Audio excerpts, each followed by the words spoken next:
We've got festivals you wouldn't believe. We've got green, we've got shopping, we've got so much here. Other towns I've been to the same size don't compare. We've got the resources. The quality of life is great. We got the water, we got the land, we got the beauty, we got everything. On the Zoning Board of Adjustments for the City of New Braunfels to order. For the agenda tonight is for June 23rd, 2016. And if we can have a roll call, please. Board Member Leach. Here. Board Member Poss.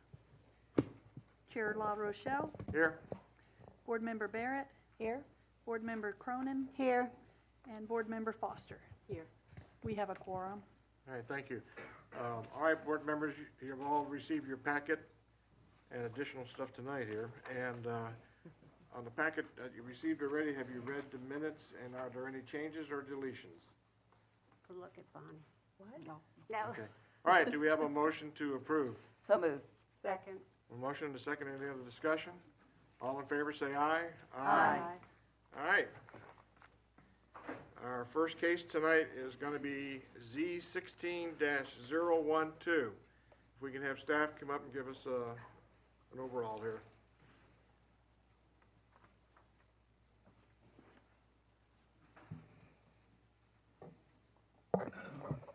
Good evening, Chairman and board members. This is case Z-16012. It's consideration of a request by Alta Towers, LLC, appealing the denial of a building permit number CP 2015-1368 by an administrative official. Just to give you a reference point where the property is located, under the permit address, this is Hans Drive. Well, the highlighted box, that's the subject property near the intersection of Hans Drive and Green Road. Per section 5.7-4B2 of the zoning ordinance, administrative approval may be authorized for the installation of a stealth tower that is 150 feet in height or less in any commercial or industrial zoning district by submitting the required documentation as stated in section 5.7. The tower must be set back from the nearest property line of any existing off-site residential structure, platted residential subdivision, or historically designated building or landmark, a distance equal to 1 foot for each foot of height of the tower plus 25 feet. Section 5.7-5E of the zoning ordinance states, if the applicant meets the requirements of this chapter, administrative approval for the tower location shall be granted by the planning department, and the applicant may apply for a building permit.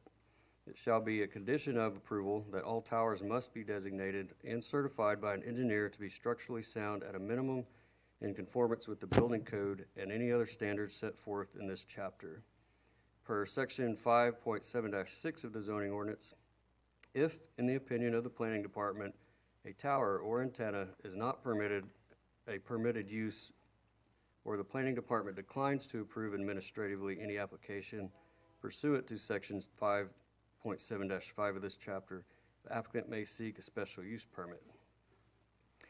Building permit application for the construction of this particular cellular communications tower was submitted to the city on October 19th, 2015. This is the site plan that was submitted. The address is 1421 Hans Drive. There's an existing commercial building located on the property, and the darker box shaded in the left-hand rear of the property is the actual proposed cell tower site. And this is the elevation view of the proposed tower. The application states that the proposed communication tower is a 150-foot tall stealth communications tower, and this particular model is what's referred to as a slimline monopole, which also has the antennas are placed on the interior of the structure. The applicant believed conformance had been met for administrative approval of the communications tower, as the property is currently zoned C1A, R49, Neighborhood Business District, and all supplemental information had been submitted. Staff's initial response to the permit application is that the proposed 150-foot tall monopole tower at 1421 Hans Drive would not be considered a stealth design.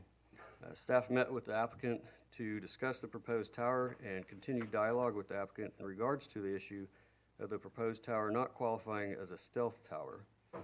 Staff entertained multiple options for the applicant to obtain administrative approval as a stealth tower, including tower designs that resembled a clock tower or a water tower, or the installation of multiple smaller towers, and the option to apply for the special use permit for approval of the current proposed tower.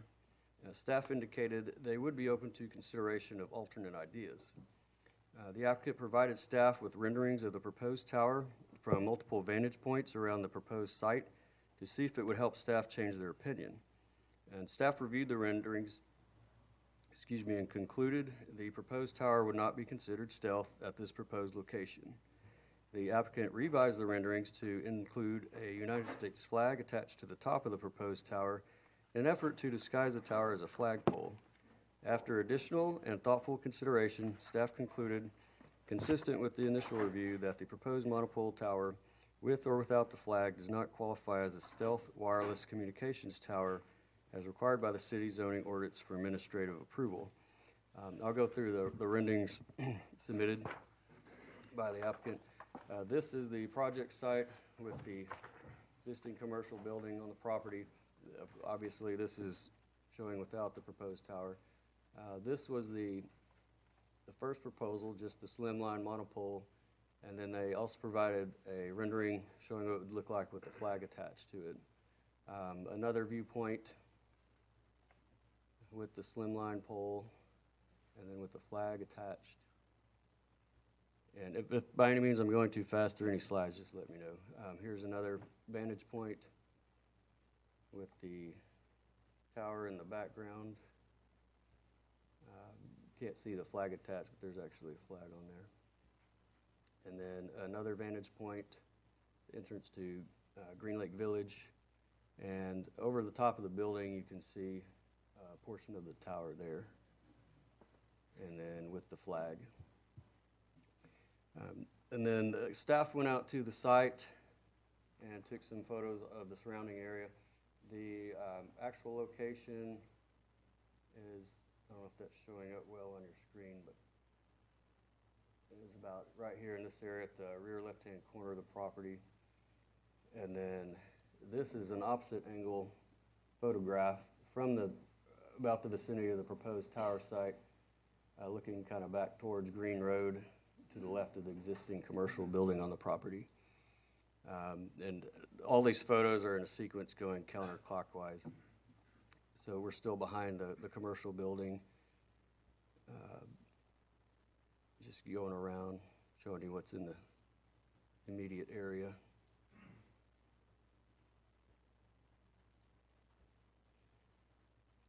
And then this is from approximate, well, actually this is the middle of the property looking back towards the commercial building on site. And then this is looking from Hans Drive on the left-hand side of the building back to the corner where that cell site would be located, which would be behind the building in that corner. I'm going to put this back on the renderings real quick. And to be stealth, the tower must blend into its contextual surroundings rather than prominently stand out. It is staff's opinion that the 150-foot tall monopole, with or without the flag, does stand out or does not blend into the proposed location, which is a highly visible gateway to the Green National Register Historic District. The tower would dominate the skyline of the immediate vicinity and be visible, in some cases unobstructed, to residents in the nearby surrounding neighborhoods. In addition, while actual flagpoles themselves are allowed on commercially zoned sites, they are limited to 25 feet in height. And in consideration of this, a 150-foot tall monopole tower with a flag attached to it would not be disguising the wireless communications facility as a flagpole at this location. Therefore, the wireless communications tower, as currently proposed, would require approval of a special use permit by City Council in order to obtain a permit for the installation. Per section 2.2-6 of the zoning ordinance, appeals to the Zoning Board of Adjustment may be taken by any person aggrieved or by any officer, department, board, or bureau of the City of New Braunfels affected by any decision of the building official or other administrative official concerning the interpretation or implementation of Chapter 144 zoning. The Zoning Board of Adjustment shall decide the appeal and may reserve or affirm in whole or in part, or modify the administrative official's order, requirement, or decision or determination from which an appeal is taken. It may make the correct order, requirement, decision, or determination, and for that purpose, the Zoning Board of Adjustment has the same authority as the administrative official. Appeals to the Zoning Board of Adjustment are also addressed in Section 211.010 of the Texas Local Government Code, which is Attachment 5 in your packet. The applicant has filed an appeal in accordance with these codes. If the board overturns staff's decision, the applicant still must update its application to demonstrate that it has addressed all potential or environmental impacts in accordance with 47 CFR 1.1307 of the FCC environmental compliance requirements and all other federal act, Endangered Species Act, Clean Water Act, National Historic Preservation Act, and National Environmental Policy Act as applicable prior to the issuance of a building permit. And be glad to answer any questions you might have, or if you would like to see any of the other previous photographs, I can pull those back up. Any board members have a question for staff at this time? The only question I have, where the cell tower will be, is that a drainage area, it looked like? It would be outside of the drainage area. I'll go back to that photograph. There. Yeah, this is the drainage area. The cell tower would be located on this side of it. How close behind the about is that? building. Let me go back to the site plan, see if there's a measurement.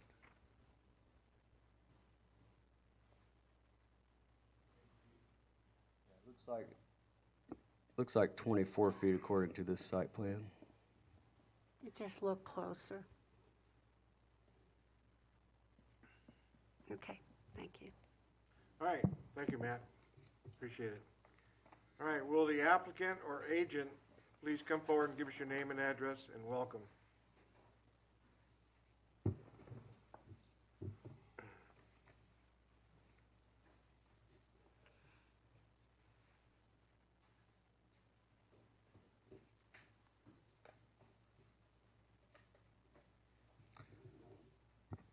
Thank you, Chair. Members of the board, my name is Bebb Francis. The address is 112 East Pecan in San Antonio. I'm the attorney for Alta Towers. Could we bring up the PowerPoint, please? Great, thank you. Thank you. Alta Towers is a developer of telecommunication towers for its clients, which are all the major national wireless providers: T-Mobile, Verizon, AT&T, and Sprint. Also, and importantly, Alta Towers is a local company. It is a New Braunfels company. Eric Chase and Justin Jones are the principals, and they are your residents. So tonight, what we'd like to do is walk through with you why this application is so critical in order to resolve a significant problem. And the problem is that a growing and dynamic portion of your community is experiencing a significant gap in what is called wireless service, a significant gap. Now, why is this happening? Well, the answer is, and you know it as board members, and these ladies and gentlemen certainly know it, New Braunfels is growing. As pointed out in your newspaper on June 4th, they said that in May, New Braunfels earned the #2 ranking on the Census Bureau's list of the nation's fastest growing cities with populations of 50,000 or more. And this next paragraph, I think, is really important for why we're here and with this neighborhood.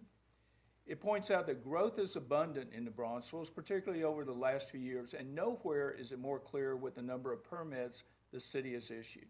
This next sentence is key as we walk through. It can also be seen in the number of new homes built up substantially in 2015 compared to 2008. Okay, so what is the issue? Well, these are the highlights from a report of the Pew Institute that was distributed by the FCC. What this points out is, as adults in the United States, we are dependent on our cell and wireless devices. 92% of adults have cell phones, 68% have smartphones. And what surprised the FCC commissioners is 45% of the adults now own tablets. So again, why does that affect and these statistics impact this neighborhood? Well, number one, the average New Braunfels residence now has at least 5 wireless devices. Think through as we think it through. Smartphones, tablets, GPS, Internet of Things, where you have smart thermostats, especially on this new, exciting single-family developments that are coming in, things that buyers demand. All of this is creating this need and thirst for wireless connectivity. This next point, over 50%, and that number is increasing literally monthly, but over 50% of households have disconnected from landlines. In fact, this morning when I was getting ready, I was watching Squawk Box on CNBC, and one of the guests said something really interesting, which I wanted to share with you. He said that now 1 out of 5 of teenagers who graduated from high school this year in 2016, only 1 out of 5 have ever used a landline. They've never used it. And so you can imagine what's going to happen to their brothers and sisters as they grow up. It'll be 0 out of 5. We all are dependent on wireless service. Critical issues, over 85% of E911 calls are now placed using a wireless device. Now think about it. We all are dependent upon those reverse E911 alerts. And the E911 alerts, we all know, save us. They go off at night. That buzz that wakes us up alerts us to either a flooding or a storm, tornado. And what do? They direct us over, as the local newspaper in a recent article told y'all, go to your county's website immediately and see what the condition is. Now, if you don't have that wireless connectivity, if you can't, and you pick up your phone trying to figure out what's going on and it's buffering, it happens to all of us. Is that really a safe condition? Also, don't forget, as your public service and your first responders come to your area, either a police or an EMS, they are equipped with what? They have wireless laptops. They arrive, the EMS arrives, they're dependent on being able to connect to the wireless system seamlessly, so when you're placed in there, they connect you, they can send to the hospital your data. They're in the same predicament you would be if you're sitting in your house in one of the Cottonwood or the new developments we'll be talking about, and you can't get on to check your email. If the ambulance is outside and they can't connect, then again, is that the public safety that we need for our communities? Smart meters, utility meters, wireless home security systems, the Internet of Things. I know that we have with us today people that are very interested in the real estate market and developing these wonderful new subdivisions. The demand for the Internet of Things, like I said, only 1 out of 5 of kids graduating from high school who will very soon be looking for their first home have never touched a landline. They grow up with apps. They want to be able to check the security on their house remotely. They want to check the thermostat. These then are the critical things. And one final point that's dear to me, medical devices, being my age group in particular. The coming thing is, and I'll give you a perfect example. My best friend has a cardiac condition, and has gone through many tests, and the doctor finally had him download an app, and he bought a $50 box. When he has an incident, he literally takes his 2 fingers, puts it on it, and immediately sends wirelessly to the doctor's office or forwarded to the hospital an EKG. And they can immediately tell, while it's not as accurate as being in the hospital, they can look at it and say, Milo, you're okay, no incident, text him back, or come in, or we're sending somebody. Ladies and gentlemen, this is the future. This is why this neighborhood we'll be talking about is experiencing this gap and this limitation on seamless wireless connectivity. Let's take a look at how this growth has affected. This is a 2005 aerial that I pulled off of the county GIS. It shows this area that's experiencing this gap in wireless service as it existed in 2005. As so many of y'all recognize, it was basically green. It was GREEN, green space. There was very little residential development. You can see over on Cottonwood Boulevard, beginning of that development in 2005. You don't have the Green Lake Village. You don't have a lot of the wonderful amenities that had developed. Now let's compare that with today. This is today. This was pulled off this morning from the county GIS map. What it is showing you is we now have a significant number of residential developments. You have the Cottonwood, or the Cotton, whatever the name of the subdivision is, Cottonwood, Cotton Gin area has developed and blossomed. You have the development down south of this site. And in fact, I believe before you all, or before the city, are now permits for the development of the Cotton Cottages, an active adult community. And you have the Green River Place where you can actually see the streets being put in. This is great. This is growth. But again, it requires seamless wireless connectivity, not only for convenience so that the buyers will buy these homes, but also for public safety. Additionally, you have the Green Lake Village, an exciting venue where people can go after work, and many of us probably would do and do. You have a martini, have a glass of wine, go have a dinner, walk the boulevard through there. But what do patrons do?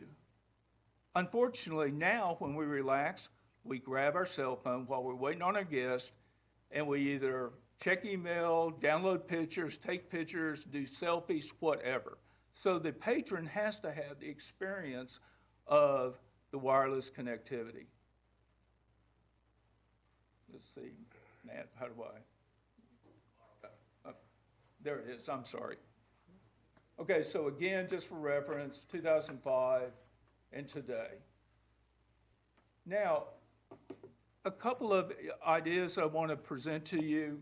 The Green Lake Village has a very, very nice and well thought through website, dynamic. I recommend that you all take a look at it.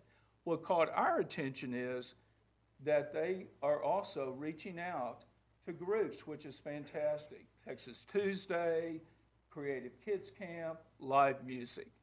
That means you have congregations of people coming in and enjoying it. Now, what happens when you have 50, 100 people watching a parade or talking? Cell phones are out, taking pictures, using the connectivity.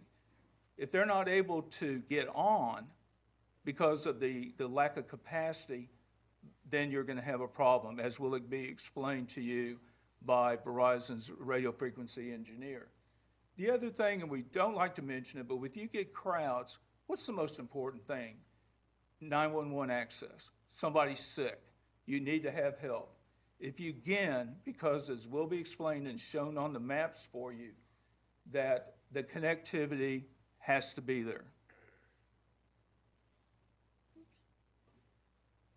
One other exciting feature that this neighborhood has put in is a world-class acute care facility, the Warm Springs Acute Care Facility, 40 beds, state-of-the-art. Like many of you, I've had experience with family members in acute care. What happens? The family essentially lives there with the patient. Even though you don't sleep there, you're there 24 hours. You have to converse with your family. It creates a lot of activity. That again adds to the demand on the system. All right, I'd like to bring up Dave Sissom. Dave is the program radio frequency manager for Verizon Wireless, 20 years of experience. Dave, can you come up? Ben, and he'll walk through very quickly with you some radio frequency maps so we can quantify the points that I've been making. Thank you. Please give us your name and address, please. My name's David Sissom, and I live at 1701 Harris Hill, San Marcos, Texas. Okay, so we really need this site for capacity, like Bib was saying. We have a capacity tool that looks at 3 different metrics, and one of them is, let's see, the graph on the left is forward data volume, and the graph on the right is average subscriber eligible users. And what the third metric we're not yet triggering on, but if any of those 3 metrics break, or if they pass that red line on the top, the site is breaking, it's out of capacity. And you can think of each of these metrics as a pipe, and when the pipe gets full, stuff starts to clog up, stuff starts to slow down. And like Bib was saying, a lot of this is wireless usage for internet or houses, the fancy thermostats or whatever, or cat videos. But we also have our VoLTE on this stuff. This is our voice over LTE. And our CDMA system is basically fixing to be shut down. And all of our voice traffic within the next 2 or 3 years is going to be on the same system, on the same frequencies as the data. And so you can see on the left the forward data volume. This is just raw number of megabytes. This could be one person slamming the system with a Blu-ray movie, or this could be several people, hitting it with emails. We don't know what the mix is, but it's hitting on forward data volume. The average subscriber eligible users, this is basically, if you take the average user and look at what the average user uses, then there's only so many resources, and resources would be a combination of frequencies and time slots. Think of that as pipes within the pipe. And when each one of those little pipes starts clogging up, it gets to where I don't have an available pipe to shoot a voice call through.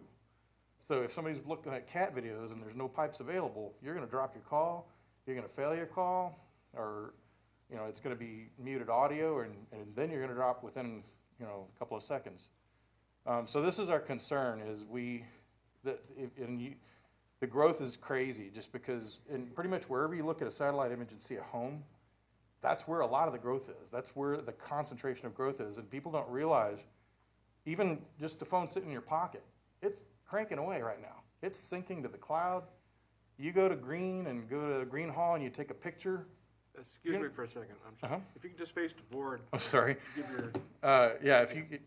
The phones now a lot of the time sync to the internet. So people, if they're at a concert and they're taking a picture, even though they're not consciously, purposely uploading it at that time, it's doing it in their pocket and they don't even know it. And so it's really using those resources, uploading humongous files. And that's our concern, is our system's breaking and it's at its knees, and we only have so many pipes, which are our frequencies. We have 700 megahertz, we have PCS, and we have AWS, and that's all we got. And so we're out of spectrum, and all we can do is put more towers in to grab that traffic and divide it up like a pizza pie. You slice out pieces, and that shrinks the amount of traffic that each tower can handle. So, oh yeah. All right, this is basically the thresholds. The colors imply, we'll get to that in a sec here. So this is a coverage plot. It's called RSRP. This is basically signal strength. And this is before the tower, and this is after the tower. So you can see the green area up to the top. It's weak, and that's up like by Green Hall. But like I said, we don't really necessarily need this for coverage, although the darker blue it is, the better it'll penetrate the homes. If you're in a big building, it may be a problem in that green area. But if you're in a small building or outdoors, it's probably not a coverage problem. The real reason we need this site is for capacity. So a SINAR plot is basically a before and after picture of the throughputs, and this scale on the right is data rates. That's your speed. In areas where it's noisy, the data rates are slow, and so the tower's not that efficient at delivering megabytes per second. And so this basically will offload that noisy red spot and that pale yellow glob in the middle, as well as cover those homes in that area instead of the other towers covering it from far away. And so that's the bottom line, is you got to be close in order to cover it and grab the traffic and offload the towers around it. Okay, I can see. Thank you, Dave. This next exhibit is just wanted to show you that another radio frequency engineer for Verizon gave the city the affidavit that the equipment and the co-location will comply with all of the FAA regulations. The surrounding properties, the code requires that the applicant review all properties within a 1/2 mile radius. That was done extensively. They determined, as I'm sure you all are well aware of the area, that there is no existing facility at 150 foot in which they could attach the antennas that Dave and his team need in order to accomplish the addressing the shortfall in coverage and particularly capacity. Now, as Matt pointed out, I really just want to touch on this briefly, and then we'll discuss it at the end. The code specifically states that in any commercial area, it doesn't say in commercial areas as determined by your director. It doesn't say in commercial areas that the community decides is appropriate. Your code that was passed and approved by the city council says in any commercial or industrial zoning district, you can receive administrative approval of a cell tower that is 150 feet in height or less, in any. As staff indicated and confirmed, the Alta cell tower is to be constructed in a C1 local business district. And as Matt pointed out, if the applicant meets the requirements of this chapter, which Alta did, this is key. The administrative approval of the tower shall be granted. It's mandatory. It shall be granted. It doesn't say may be granted at the discretion of the director. It says shall be granted, and by the planning department. Matt went through this, and I'll go through very quickly. You can barely see it.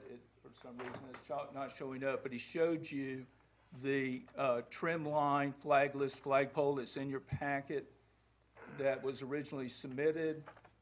And you've seen the photo simulations. A couple of them you may not have seen. This is looking from Green Historic District. The Alta Cell Tower is not visible. And you have seen these looking over the Green Lake Village.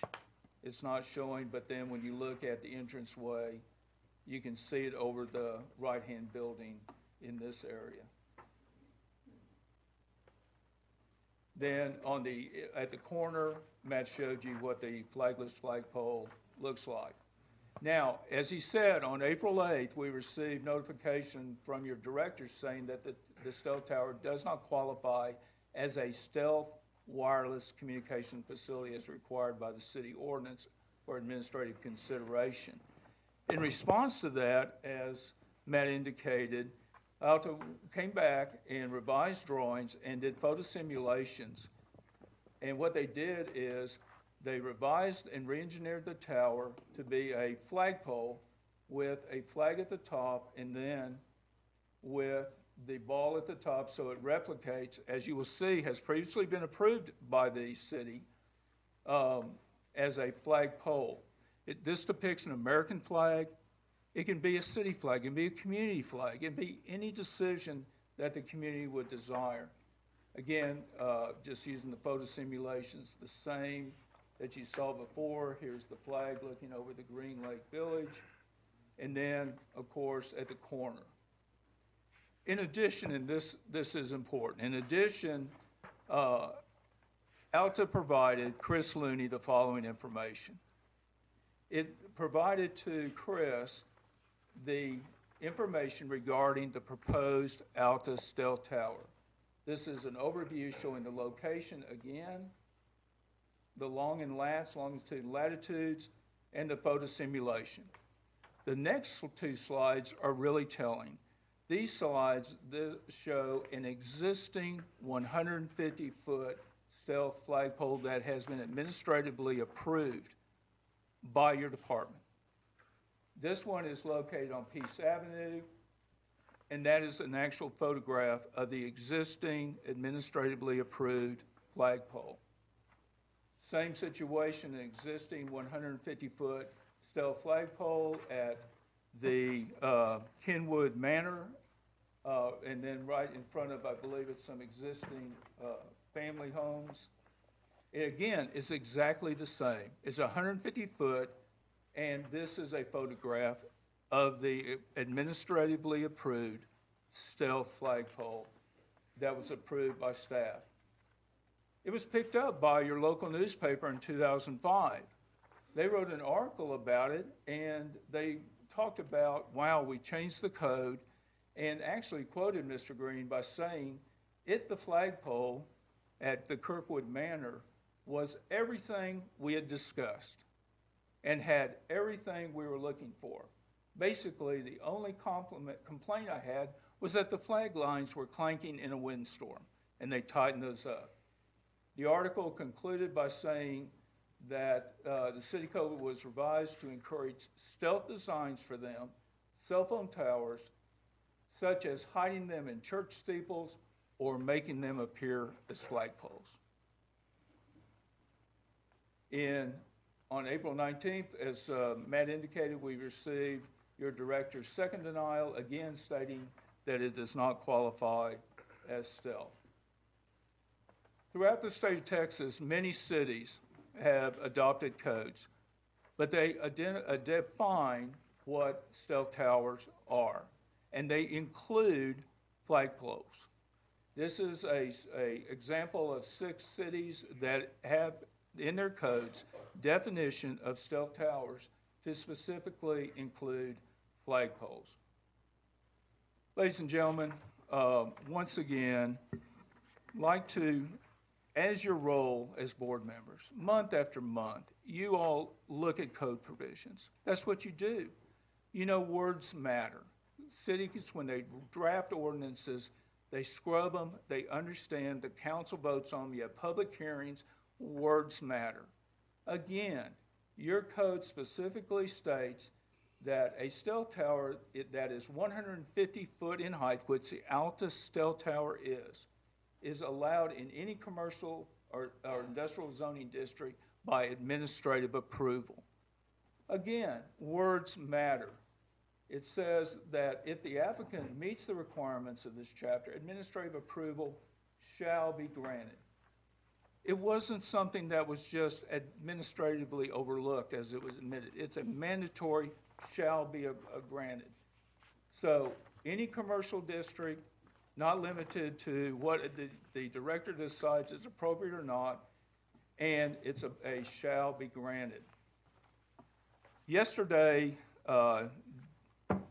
Dale Shoemaker, who will be up next and discuss this with you, reached out to both Chris and to Matt. And Matt, thank you for returning this call. They had a discussion trying to understand, particularly when I pointed out to him a sentence that Matt read to you. It says in the staff report, it says, in consideration of this is in the second paragraph on page 2, in consideration of this, a 150-foot tall monopole with a flag attached to it would not be disguising the wireless communication facility as a flagpole at this location. They've already approved, as we've shown you administratively, 2 stealth towers with flags on them, administratively approved, and commented in the paper, this is exactly what we're looking for. So as a result of that conversation, Matt kind of summed up, I believe, the director's opinion when he said that in summary, that no structure at 150 foot would be considered stealth in this location. That's not what the code says, ladies and gentlemen. That's not what your city council adopted as the code. They're in a commercial district. It is a stealth tower modeling exactly what has been previously administratively approved, but I believe that that summarizes what the staff's position is. So, Mr. Chairman, thank you for the time. Alta Tower, as we indicated in our appeal, we believe that and are committed and confirmed that the director's denial on the grounds that the Alta Stealth Tower is not stealth. His grounds for denial of the administrative approval, either with a flag or without a flag, is unsupported by the record as we've shown. It's unsupported by the code, and it's unsupported by any analysis and is erroneous. It's well established, as you all have and your administration has previously approved, that flagless flagpoles and poles without flag are stealth. So, in conclusion, Alta Towers respectfully request that you reverse the director's decision not to administratively approve the Alta Stealth Tower, and this board, after analyzing the information, the record, the code, the packages that we submitted, agree and enter your administrative approval of the Alta Stealth Tower. Thank you so much for the time, and look forward to answering any questions that the community or you may have. Before I ask staff a question, to me, and maybe you can clarify it, but stealth is something that you can't see. Am I correct on that? Actually, stealth is a trademark term, if you really would like to know, Commissioner. The term is really concealment. And stealth is a common industry term, but there's a company named Stealth that is trademarking the name. What it is a camouflaged type facility. Right. And so what you have, like I pointed out, the city codes like Bryan, College Station, Frisco, you all know Frisco, it is highly regulated. And you can't sneeze without violating an ordinance. Their code includes in the definition of stealth towers, flagpoles. Okay, thank you. Thank you, For Chairman. staff, when these towers were approved, that he was indicating there, they were before the stealth requirement or what? Help me out here.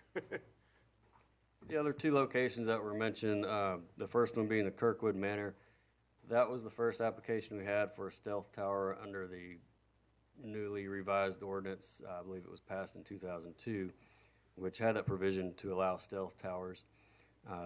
At that particular time, there were no, the sign ordinance code had not been revised yet. In 2006, it was revised to limit the height of flagpoles to 25 feet. So that was one issue we're dealing with in this particular request. On top of that, the dynamics of both of those locations are quite a bit different. You have topography, elevation deviations, you have mature vegetation. The one by Kirkwood Manor, for example, it's next to the high school where you have the ball field, light towers that are just as tall, if not taller than that particular flagpole cellular structure. The other one off Peace Avenue at the VFW, you expect to see a flag there at the VFW, but the same instance there, you have deviations in elevation, topography, you have mature trees all the way around it. In the instance of the current application, is basically farmland at one time and just recently developing, so you have a few buildings that might be 30, 35 feet in height at the tallest. Rest of them are generally residential or 25 feet or less. All the trees that are out there are probably less than 10 years old, and certainly don't screen the area like you would see on Kirkwood Manor or Peace Avenue. All right, any other questions for staff? Okay, I have one for the attorney. Okay, the gentleman has put out indicated on the deal there, section 144-5.7-5, parentheses E, states in part that shall be granted. My question is that, and I noticed in everything I've been reading here and looking at and going to, there was a suggestion of like a clock tower. Or I've seen other cell phone towers that are stealth that, like if you go through Arizona, like we go see family in California, I see a cactus out there that actually is a stealth cell phone tower. And I know in other cities where they have high, with a lot of residential and some resort areas and all that, I've even seen king palms look like palm trees that are actually cell phone towers, that have been stealth. To me, that's what I feel is stealth. Now, my concern is that he's throwing this up, saying that it shall be granted. My question is, can this board say, okay, however, we want to say that you need to do this in order to get approval? Well, and it's a very good question, sir, because you need to understand your role in this particular appeal. A lot of the times, the board is in a very different role because you're called upon to seek special exceptions or variances and things where you say, okay, you really don't qualify under the law or under our code, but there's a good reason that you should make an exception for us. And that is a role, zoning boards of adjustment get called upon quite often. That's not what's in front of you today. Today is just an appeal from what the building official could do, or the planning director. And so you're kind of stepping into that person's shoes. Say, okay, this is the code, and it's under a request for administrative approval. So you can only approve it if it falls under the request for administrative approval. That doesn't mean that they can't come back and ask for, a special use permit or some other type of variance situation. This is strictly, do they fall under what the code says, yes or no? And that's what the role you're in right now. The building official or the planning directors don't seem to be contesting that the sections of the code that say if they qualify, it shall be granted, or about the height restriction. What they're basically saying is it doesn't qualify because it doesn't qualify under the word stealth. And so if it doesn't qualify, it doesn't qualify. You don't actually have the ability to grant it.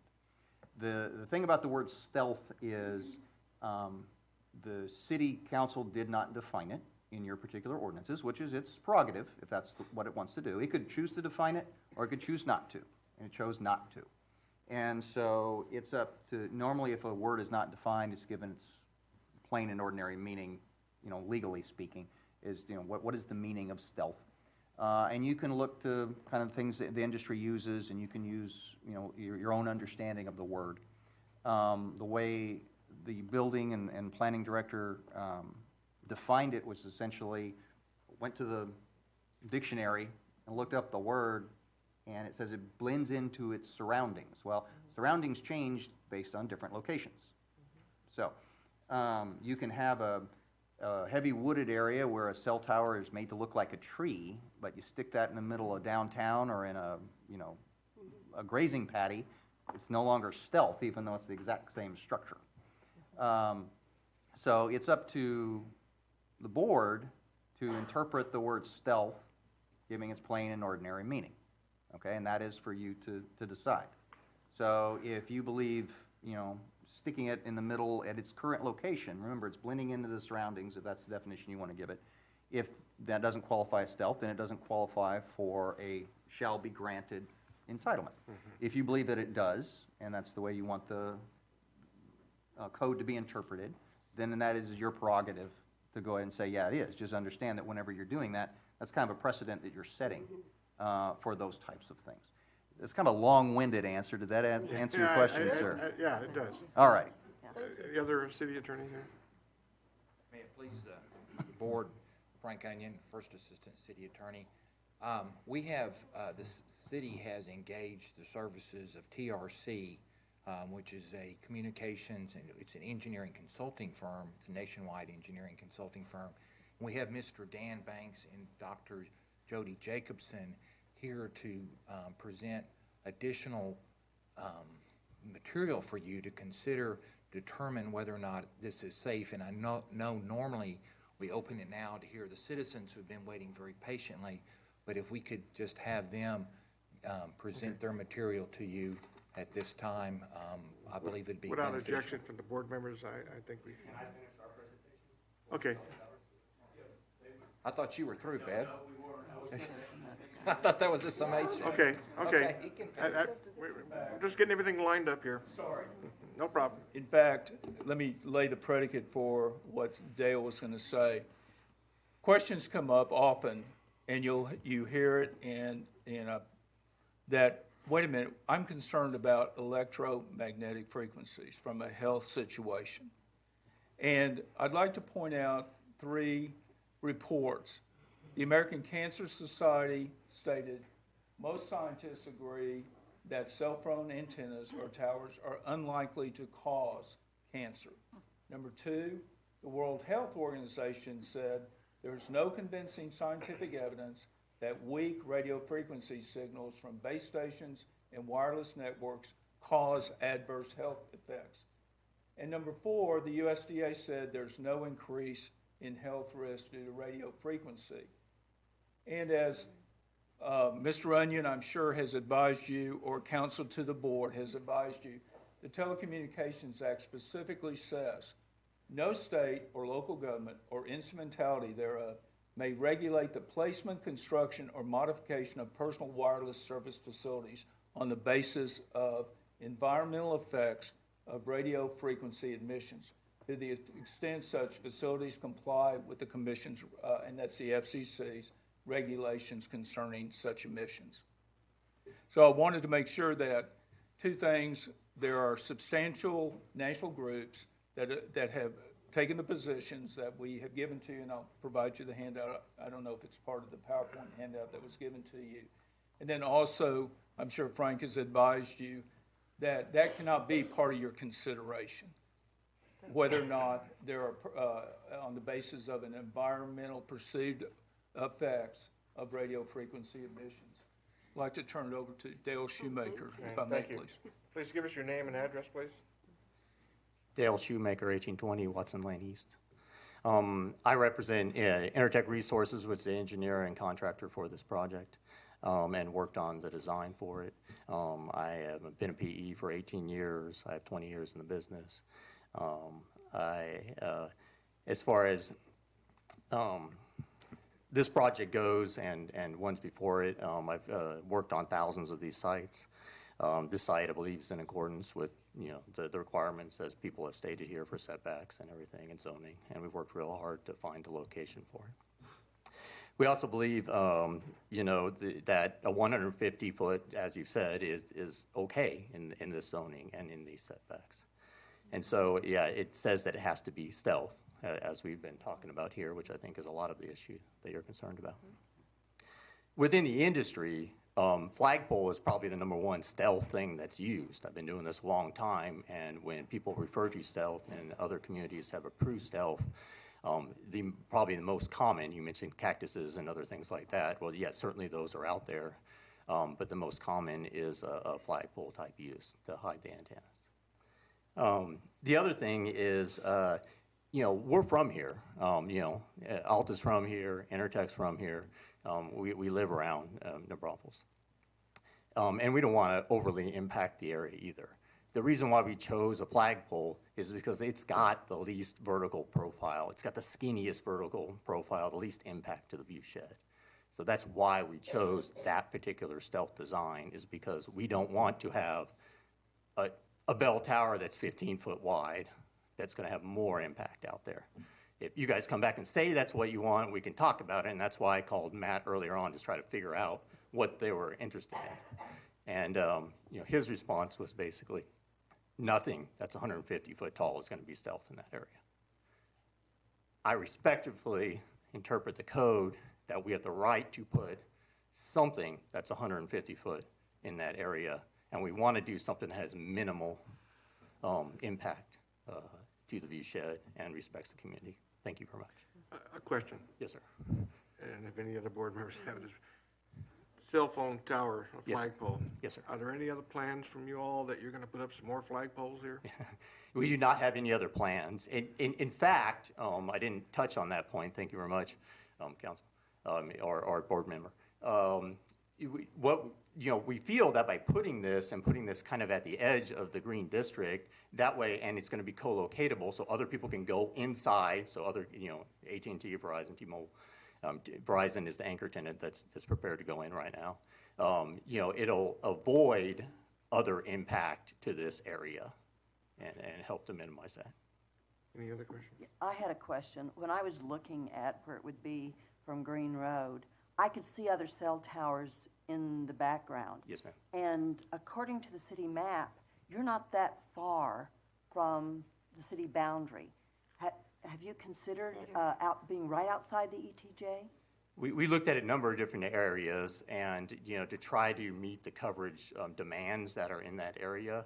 And, because there's a historic district that we can't be in there, and because of some of the different zoning, we can't be in other areas.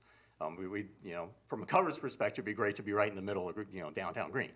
But, we had to find other areas that met the city's zoning ordinances and such. No, I'm talking about being right outside. Right, and so we looked at that and other areas around that, that might be less contentious too, and they did not meet the goals for being able to provide the coverage to that area. Because the cell tower would not reach those? Yes, ma'am. Any other questions? All right, thank you. Thank you. Do you have any other expert that want to come up here? From the applicant side? Okay. If we can have the expert come up from the city side. Oh, you got a question? Okay. Yeah, someone from Altus, can you clarify, back on the pictures that you had way back in the big package of the coverage? Yes, ma'am. The reports that were showing where the tower would go and all the red and green and blue and purple and all the nice colors. I'm trying to find it real quick. Yes, ma'am. Could you clarify, I see green DT, Yeah. I see a lot of things. Can you give me more perspective exactly where we're talking on this map? And you've got like a little fan looking thing over in one area where green is, and then you've got another fan over towards Shitterbond. That's the towers. That's what I figured. Okay. So is the gray one the proposed? This is the proposed. Okay, site. I just wanted to be sure I had that correct. Yes, ma'am, and these are the existing towers with Verizon antennas on them. Okay, thank you. I just wanted to be sure I understood that. Thank you. Okay, I'm sorry, I did have another question. On those graphs with the frequencies, you had one that, right there, that said no more time slots available, but it was April the 1st. So that's already happened. So what does that mean?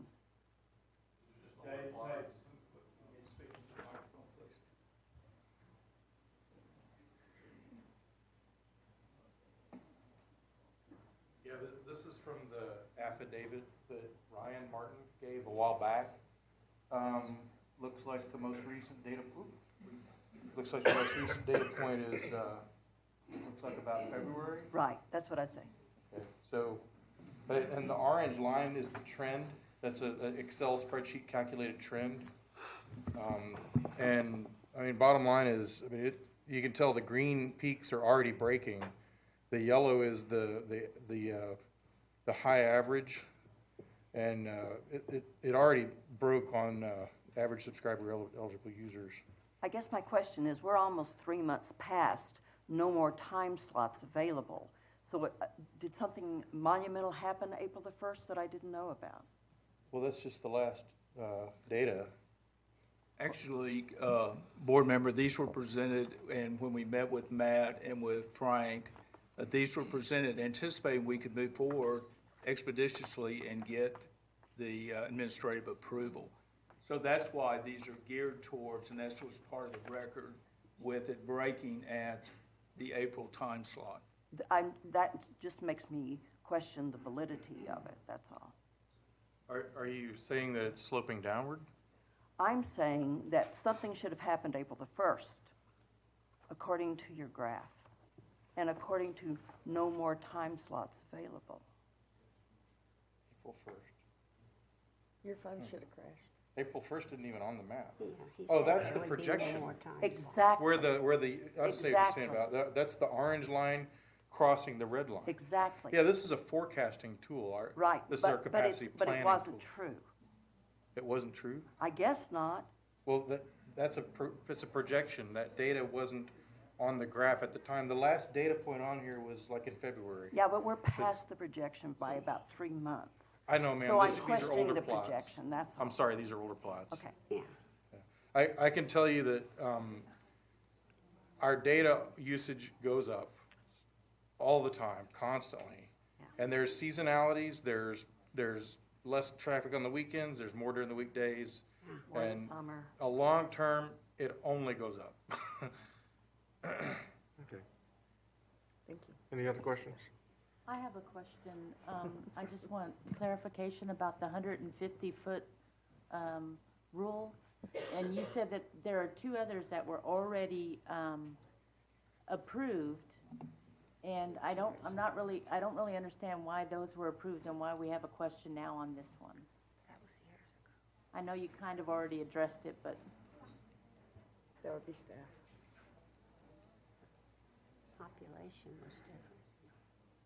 This is the one on Pierce, and then that's the one. Again, these were permitted over a decade ago under different codes that were in place at the time. So if they were on different codes at the time, is there no longer that 150 rule? Is it now 25? It's up to 150 feet. Oh, it's The still is. 25-foot applies to the permittable height for a flagpole. At this time, we had no regulation on the height of a flagpole, but under the current sign ordinance adopted back in 2006, it put a cap on flagpole height at 25 feet. Matt? Okay, so then the 150 tower feet, that's still in existence. That code is still in existence saying that you have to, or you shall grant it because you haven't done any rescinding of that city ordinance since you did the first ones over a decade ago. So if like over a decade ago, you put those up and you granted them administratively and you said, and then within this 10-year period, you're thinking, hey, these aren't very concealed, they're not very stealth, we don't like them, then why wouldn't you have changed the ordinance so that you wouldn't have this issue now? Chairman, may I ask Matt a question? Just a second. Okay.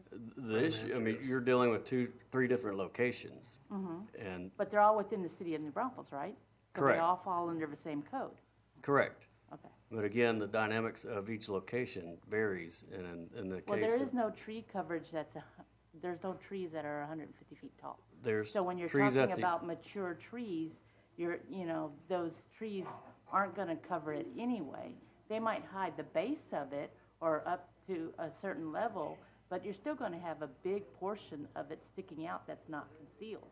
Board So- Member Foster, can I add Yes. something too? Is Matt is right, is that part of the code hasn't changed, the 150 foot, but there also was a competing code which allowed flagpoles at no maximum height. So what he was alluding to is that the city didn't have a restriction. They're putting up a flagpole. The fact that there's an antenna hidden inside the flagpole was incidental to the fact that flagpoles had no height limit when these 2 poles were put in. So they were, what staff's reviewing it as is flagpoles that happen to be antennas. So that's the difference, is today we still have that maximum 150 feet that's still in play, but we do not have an unlimited height on flagpoles. So it you comes can back no down longer to the question. conceal it as a flagpole because that's not a concealment of. But since we had no height limit on flagpoles, Back then. they could have put that up as a flagpole, just like that, and not had any towers in it.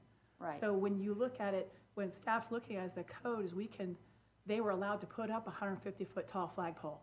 Right. Regardless if there was any cellular or telecommunication facilities within it. So that's how those poles are different than the poles we're looking at So today. what I'm understanding then is that now you cannot conceal it or make it stealth by putting a flag on it because it no longer meets that requirement because Not of flagpole? necessarily, not Okay. necessarily. We are saying in this particular location, we think a 150-foot tall flagpole is not considered stealth. Okay. May I respond real quickly? No, Did that just All right, she has a quick question, then we'll let you No, go ahead. she answered. Okay. She answered. All right, go ahead. Thank you for the personal privilege. I think we're mixing apples and oranges. We're mixing a height ordinance for flags and a height ordinance for a separate telecommunications ordinance. Just the same as staff has asked for a 150-foot bell tower. I don't have the code with me, but imagine in each of your zoning districts, you have height restrictions. So how can staff say we can't allow a flagpole? We're using a flagpole ordinance to say we don't like this flagpole. But yet they're saying other structures at this 150 height that will be more intrusive, whereas the various ordinances have height restrictions.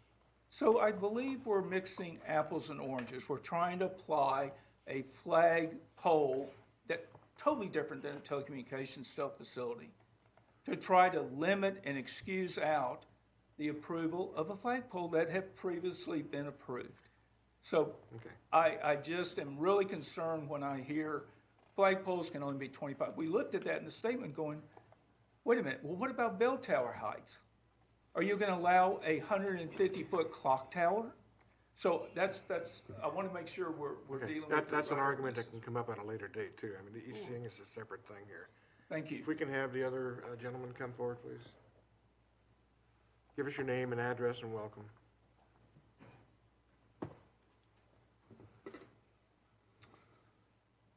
Good afternoon.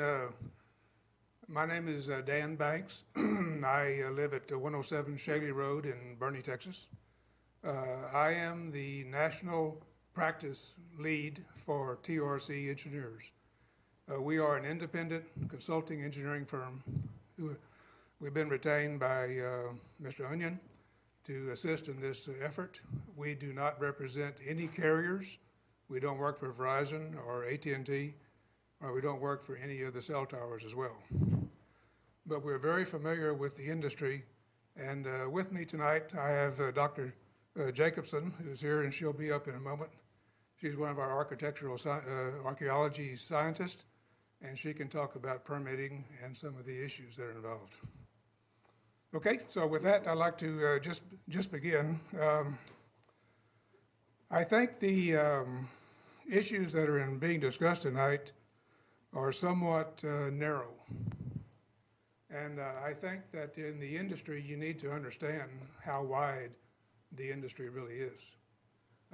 Cellular towers as a need, and obviously the gentleman from Verizon is well documented in the need for the system. So we're not questioning the lack of need, but I think the opportunities on how to provide this need is much more wide than what has been proposed to you tonight. So the industry started, there are two major tower manufacturers. One is Valmont and the other one is Sabre. Both of them make a myriad of stealth products. They range from cactuses to trees to flagpoles, whatever. But the intention was, when Valmont and Sabre got together, that they would provide these products, and then the implementer or the developer would use common sense about where to put them. So there are various options available. Now today, I just happened to be riding our offices in San Antonio, by the way, and by the way, let me just tell you a little bit more about TRC. We're about 4,000 engineers. We've got offices across the whole U.S., over 100 offices, and I've got projects in doing wireless systems from California to New York. So we got about 20 PEs that work for me, professional engineers, and a large group of support staff. So we're here, we're local. By the way, just today we were picked by NBU to be their consultant for their fiber optic developments. So we'll be, and we've worked here in New Braunfels for many years in the past.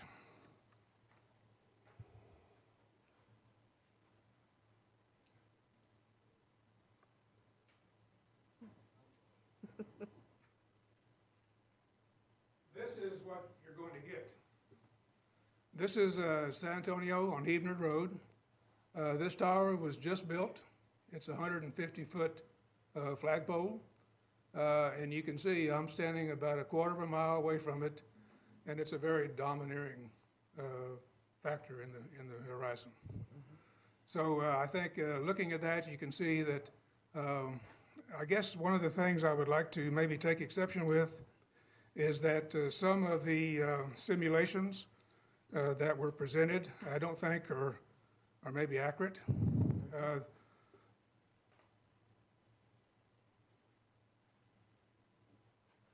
If you remember looking at the plot, the tower is fairly close to this building.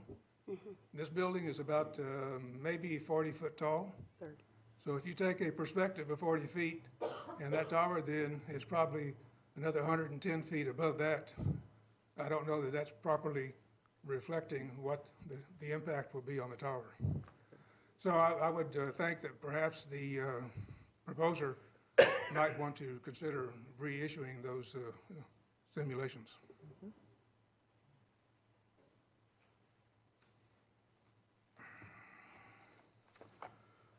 The other issue, I think, being a little bit wider, is that from Verizon's standpoint, there are other solutions besides a new tower. There's technology being developed today that we're implementing continuously for small cell and for distributed antenna systems, where basically they could attach a small cell to the NBU distribution poles. They could tie fiber optic cable to it and have all the capacity they would ever need. So I think those options need to be looked at. That may not fit the business plan of Alta, but I think for the city standpoint, it may better serve the citizens of Green. The other issue, I think, is that other sites may be available. Since we do so much work for NBU, I'm aware of their location at 306 FM, on FM 306. They have a beautiful site for a tower. The flagpole is intended to be in an industrial area. It looks a little bit like a smokestack. 306 would be much more amenable to that. And so I would encourage the parties that be to sit down and talk about, can you move it to 306? Okay? It may be a much more amenable site for our Alta towers. And with that, I'd like to introduce Dr. Jacobson, and she's going to discuss a little bit about the environmental and the requirements for historical and preservation. Jody? Thank you. Thank you, Dean. Just your name and address, please, and welcome. My name is Dr. Jody Jacobson. I live at 2115 Mimosa Trail, Round Rock, Texas. I'm an archaeologist and office practice lead at TRC. I manage our environmental compliance group. That's our planning, permitting, and licensing group. I've been in the environmental compliance field for 23 years. My PhD is in archaeology. I also meet the requirements for a Secretary of Interior qualified historian, having picked up some extra classes and minor. I've done FCC compliance work and reviewed towers. Most of my clients have been more in the energy field, but I've also worked with TPWD. I've done projects across Texas, Nebraska, North Dakota, Iowa, Pennsylvania, Maine, all of these FCC towers that fall into that FCC compliance. Part of the issue here is what you're talking about with a stealth tower. You're talking about codes that are from 2002. It wasn't until 2005 that the FCC set up its nationwide programmatic agreement for review of effects on historic properties. In that document, they laid out how you were supposed to consult to identify potential impacts, including visual impacts to historic resources. They also have recently designed their environmental documentation procedures in 2011 for submitting NEPA documentation. This tower is being built with the intent of putting licensed antennas on it. That means that it will have to go through an FCC licensing process, and that is a federal trigger, meaning it must be in compliance with the NEPA process with Section 106 of the National Historic Preservation Act. It must follow those FCC procedures.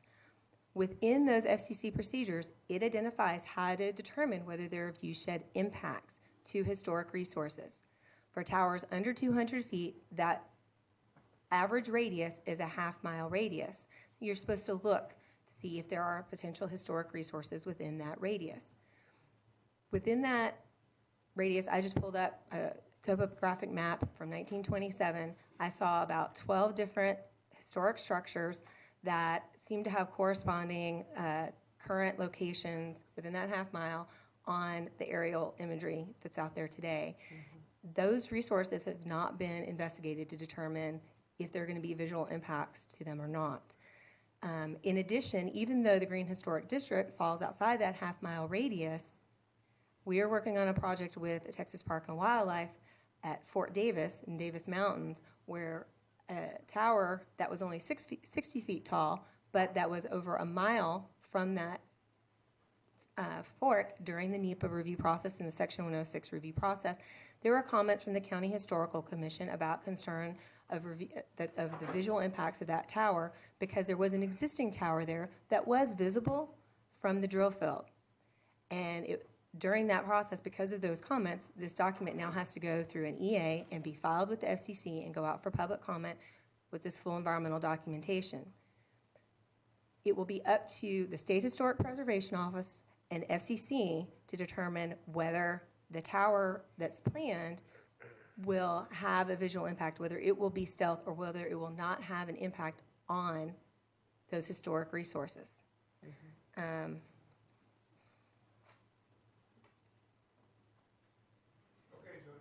Yeah, that's my primary. I was looking to make sure I hadn't left anything out. One last thing I'd like to show is that we do have some other photos of the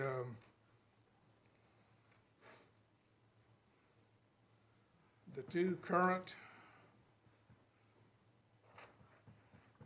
towers within the New Braunfels area. This is the one in the long line. Yep. Can you find the tower? Nope. It's kind of hidden in there in the profile with those light poles, so it fits very well in the environment. No problem at all, right? Mm-hmm. Okay. The other one is the one down by the river, and this happens to be a photo where they're doing some work on it.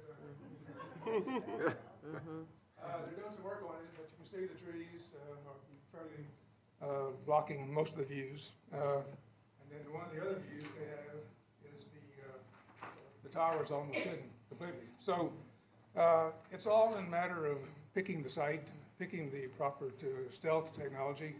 The tower that's being proposed just really is like a fish out of water. It doesn't belong there. So, Bev, how you doing? Hey, great to see you, Dan. Our response to a possible misinterpretation by the doctor. 2 minutes. Go ahead. All right, thank you. It'll take less than 1 minute. Okay. Good to see you. Dr. Jacobson, thank you for the points. I've just been informed that they have received NEPA and SHPO approval. That is a step that they routinely go through before they even go and investigate it. So thank you for pointing that out. But I just received, that's what we were huddling over there. It did receive NEPA, SHPO, and even a phase 1 on it. But thank you for pointing that out and reminding me to inform them of that. Thank you. Thank you. You all need a break. Yes. Need a break. Did that go through an environmental document screening checklist, or was that something that was actually submitted to the FCC and go through the antenna structure registration submittal? Doctor, we'll be happy to, if you're interested in that response, be happy to dig into the files. But since that is not part of the code, but that's more of the licensing of the tower, we'll be happy to, at a later date, provide you that information. Right. But I just received confirmation that we have received it. We'd like that information too. You don't have Absolutely. it? Doug, can you, ask him to come up here. Because one of the primary requirements is direct your to, comments yes, here? one of the primary requirements during that process is to contact the local government and/or the county historical or city historical commission and ask for any comments they may have about historic resources within, so. Okay, why don't you give us your name and address, and then you can direct your comments to us, please. Doak Leggett, Houston, Texas, 3001 Tangley. We do, our role in this, MDL Consulting, is we're a contractor for Alta, so we do property selection and some of the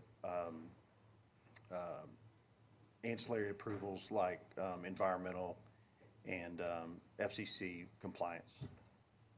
So that's a great question, and in the industry, sometimes if it's a rooftop or not any kind of new structure, there may just be an FCC checklist adherence. In this case, we went with the full NEPA, which always happens when we build new towers. So, all of the applicable tribes were contacted, local government was contacted, SHPO, TIPO, state, and federal historical societies were all contacted. Asked for their opinion, and either they give their opinion and have an issue, or they don't, and then they will get a SHPO letter, which is the historical society. They'll provide that approval, and we have that in the report. You have the approval? Yes, ma'am. Of the Historic Landmark Commission? Pardon me? Yeah, the state preservation officer. But what locally? They seek that from the local. So there's a local letter that goes out in a local publication for anybody to comment on. That happened. And then as far as the local historical society or group, that the state would coordinate that. So unless your code, required some other kind of contact. Well, we have a Historic Landmark Commission. Yes, ma'am. That's part of the city. Yes, ma'am. Have you gone through that? Well, so what we did originally, we had a location that was much closer to where the water tank is in Green, and we visited with the city on that location, and it was deemed that it was too close to the historical properties in Green. Which is how we ended up over in the new location we're talking about today. So the site's been moved once because of historical concerns. Okay, but the Historic Landmark Commission, which deals with this kind of thing. Ma'am, I don't want to answer something I'm not exactly sure about. I believe that we went through all the compliance requirements that there were regarding Definitely have historical. an answer for you. Any type of NEPA request in historic preservation, we do have a historic preservation officer. Those letters are typically sent to the mayor or the HPO, and they're forwarded to our HPO for review. I do have a letter from our HPO, it was sent to Scottsdale, Arizona, so I'm not sure what it's for. She had asked for more information. It's unclear at this time if she got the additional information, because everything that the doctor had brought up is actually what our HPO had identified, that there were eligible structures within a half mile, and wanted to get more information. So I don't know. Okay. Okay. The only reason I'm asking is because I'm a member of that board. Yes, ma'am. And I don't know anything about this. Right. Yeah, I mean, I can't. Actually, I might not okay be. to say it? Yeah, I'm not prepared to speak to that. Okay. I just know that all the requirements from a historical compliance standpoint were followed and met. All right, thank you. Thanks. Okay. I'm going to ask a question to everybody out in the audience there, and I want an orderly fashion if we can, please. Not a mob hitting that podium there. I can't run that fast anyway, but if you're in favor of this cell tower as is, then please come forward and let us know that you're in favor of it. You want to speak? Okay. Second time. Anybody in the audience that want to speak in favor of this? I'm sorry, just for record purposes, please note, nobody step forward. Right, we're Okay. going to do that. Okay. All right, that's twice now, so nobody has come forward on that issue. All right, anybody in the audience that want to come up and speak in objection or against this cell tower. Just please orderly come up, and you can even get a line going. Please give us your name and address, and please speak into the microphone clearly, and welcome. Thank you for the opportunity to speak in front of you today. My name is Amy Dubos, and our property location is at 936 Green Road. My residence location is 300 Emerald Fields in Kyle. I'm with the Four Rivers Association of Realtors. Our organization has represented realtors and affiliate members within 5-county territory since 1960. We represent approximately 1,300 realtors and affiliates in the area. One of the cornerstones of our organization is the protection of private property rights. But with property rights, there also comes responsibility. And our organization feels that this particular structure impedes on the property rights of the neighbors surrounding that property, including some residences that start down Hans Drive, as well as many businesses whom none of our buildings, even my 2-story building, come even close to the 150-foot mark. I did provide a packet to Matt this morning that he hopefully had included in your packets. It does provide some studies and some articles about the impact of cell towers and antennas on residential property values as well as property values overall. In one of the studies conducted by the National Institute for Science, Law, and Public Policy, they found that 94% of the respondents said that they were less than interested or would pay less for a property that was in close proximity to a cell tower or antenna. The second part of our concern is community appeal, because Green Road, where our building is situated, is considered one of the main gateways to the historic community of Green. And we feel that this structure does not conform with what the current community appeal and aesthetics deem necessary and required. The third element is safety. Though we understand that these structures are safe and they are sound, we also know that when they're in a residential area or historical area, they have to have a 175-foot, in this case, fall radius.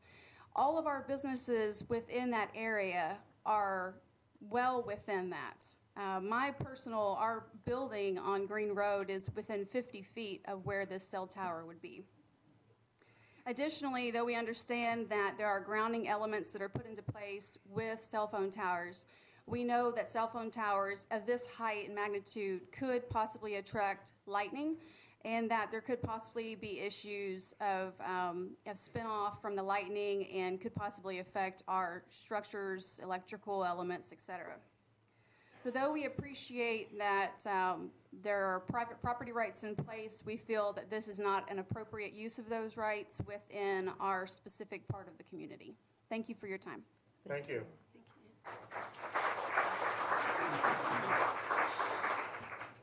Good afternoon. My name is Mike Blonick, 1438 Janet's Way. Thank you to Bev for coming and voicing why they want to make money at our location. He didn't even know the name of our subdivision, didn't know the name of the streets, doesn't know any of our friends, doesn't know any of our neighbors.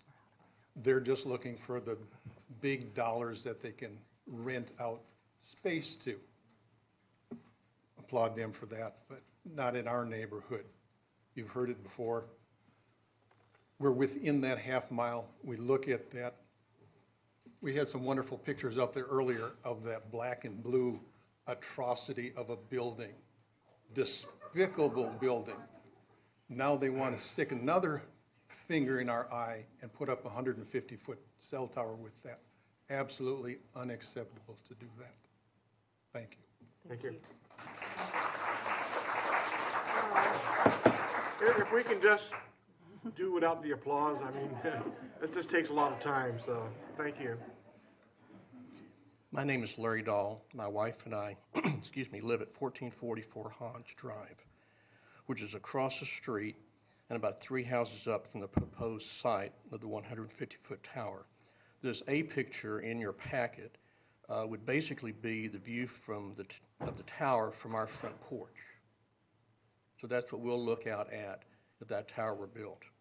Besides the initial cost of our home, we've spent significant dollars to landscape our property and enhance the appearance of the neighborhood while attempting to be consistent with the residential feel of the surrounding area. We built our home in Cotton Crossing because of the green-like atmosphere and because of how well maintained the residential area has been kept. Much effort and expense has been expended to have the utilities underground, not above ground, just to protect those views. Even though there is light commercial across the street, all the buildings, except for the T-Core building, were built with similar compatible architectural styles.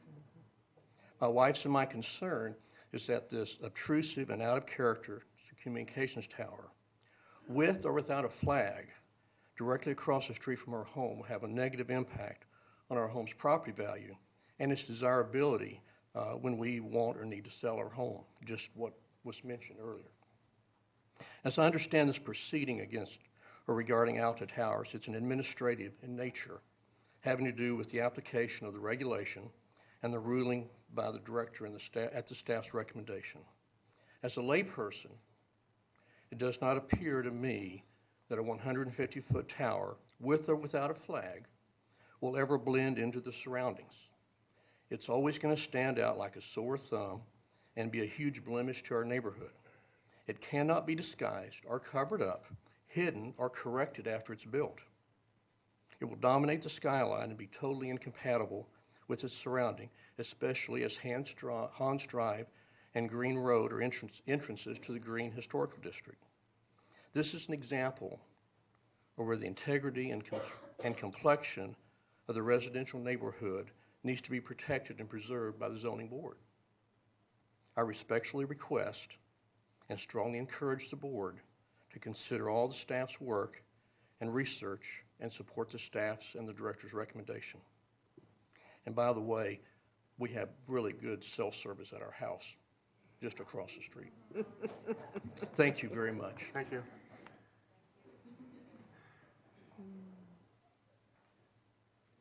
Hi, my name's Dale Hill. My wife and I live at 1442 Janet's Way in Green, in Cotton Crossing. When we first moved to Green 3 years ago, we moved to Cotton Crossing because of the small town ambiance. We often joked about you felt like you could see Beaver Cleaver walking down the road. The developer of the other commercial property, Michael Flume, has tried to keep that ambiance in the design and construction of his buildings. And T-Core came in with a building that's, I have some significant architectural background. It's not even contemporary architecture. It's a tilt slab warehouse with some screwy windows in it. And then to further, and they put it right across from the homestead bed and breakfast, which tried to carry that ambiance as Green, the old town Green, tries to spread out. We're further embarrassed now to think that to help subsidize that monstrosity they've built, they want to lease out cell phone tower space. And I think that would be a real detriment to not only the town of Green, but to the city of New Braunfels. And with that, I will step down and let somebody else have the podium. Thank you. My name is Nancy Ford. Jerry Ford, my husband, and I are the original developers of Cotton Crossing. I want to clear up something for you, Bonnie. I do know that the city sent a letter to Martha Rayler at the Conservation Plaza, and they should have, if they sent one to her, they should have sent one to Kathy Nichols at for the Heritage Society, which is next door.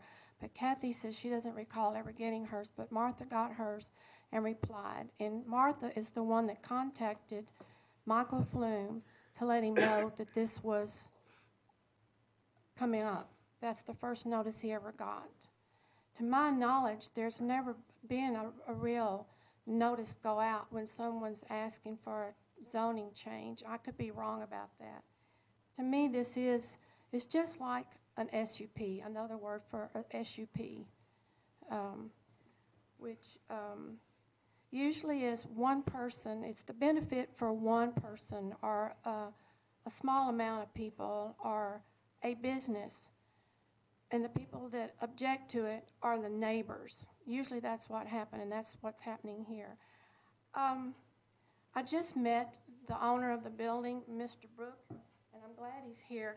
I'm not here to bash Mr. Brook, but I have to say that, Mr. Brook, I want you to know, because Jerry and I are so involved in Cotton Crossing and it being a part of Green and New Braunfels to carry on this historical feeling. We hope that after we're long gone, that Cotton Crossing will also be designated as historical designated community. That's what Michael Flume has strived to fulfill our original plan, and it's been a struggle. I'm disappointed that Mr. Brook did not plan ahead when he decided to build his building, that he didn't have the forethought, and I have to say this word, and I don't mean to be hateful, but he didn't have the courtesy to consider how his building was going to look, sitting where it sits with the architectural style that's around it, like Charleston, like San Antonio, like anywhere that has character. I was disappointed to learn that he couldn't plan to save the 2 oak trees that Jerry planted out there in 2000. If you've ever driven down Hans Drive, live oak trees line that tree. That's a plan. Someday they're going to go over that and shade that whole street. It's beautiful, but he couldn't manage to save them some way. I'm disappointed that he couldn't do that. And I'm also disappointed that whatever income that he's going to receive for this cell phone tower there is more important to him than the wishes of all the people around him. And look how many there are. I could say a lot more things, but other people have already said it in different ways. I think that the cell phone tower people have done a wonderful job explaining to us about stealth and all of that. But I'm not convinced that we're in dire shape out there for need of it so much that it couldn't go somewhere else and without offending so many people. And if there's a problem here and the city's going to end up getting sued over this, then I think we all need to come help y'all real quick and fix our codes. Thank you. Thank you.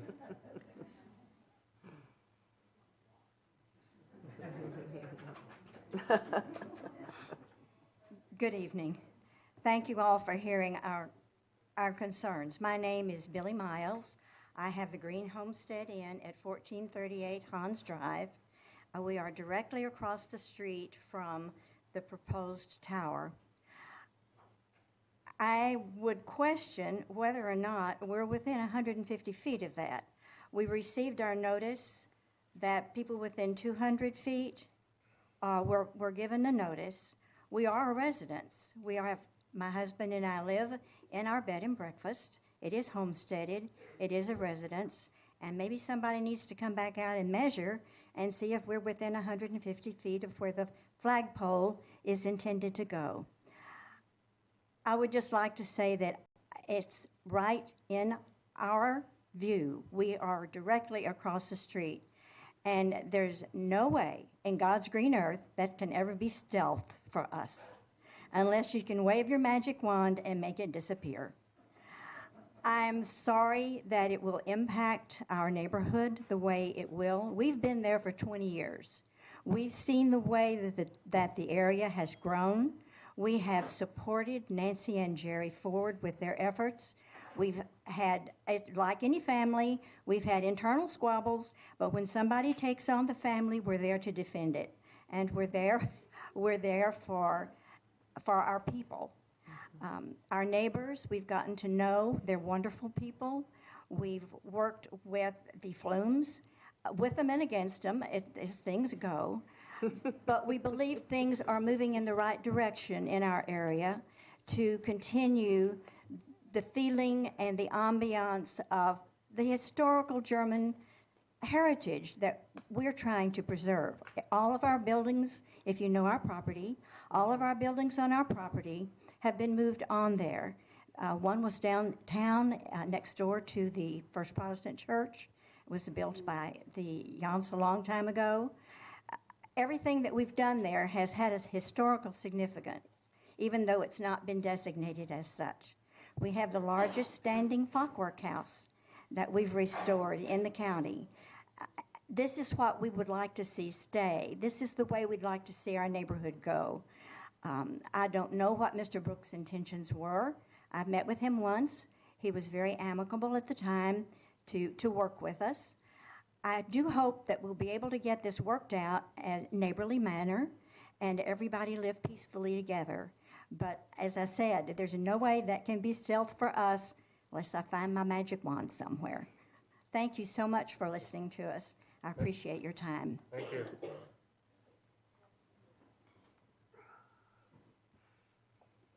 Welcome. Good evening, members. Jerry Ford, 58 Watacoma. I'm Nancy's husband. I was the original developer of Cotton Crossing. This is the original plan that was filed with the city.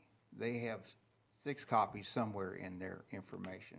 And this was filed on November the 4th, 1998, after 2 years of engineering studies, architectural studies, trying to figure out how that we would create something that would be a complement to this town. And I think we did it. Mm-hmm. I was looking at this, trying to figure out what is permitted and what wasn't permitted, but we were smart enough that we even wrote what we wanted and what we didn't want. I will have to tell you, there is no flagpole cell towers listed on permitted things. Now, I'm going to have to give you a little bit of history to let you understand why that this C1 building is so different than what the rest of the subdivision is. The critical care came to me and said, we would like to buy the doctors said we would like to buy some land and build a critical care unit. We really like Cotton Crossing. We like the ambiance, and we think this would be a great place to do this. And I said, well, fine, but you understand you have to build things within that kind of a standard. And they said, yes, of course we will.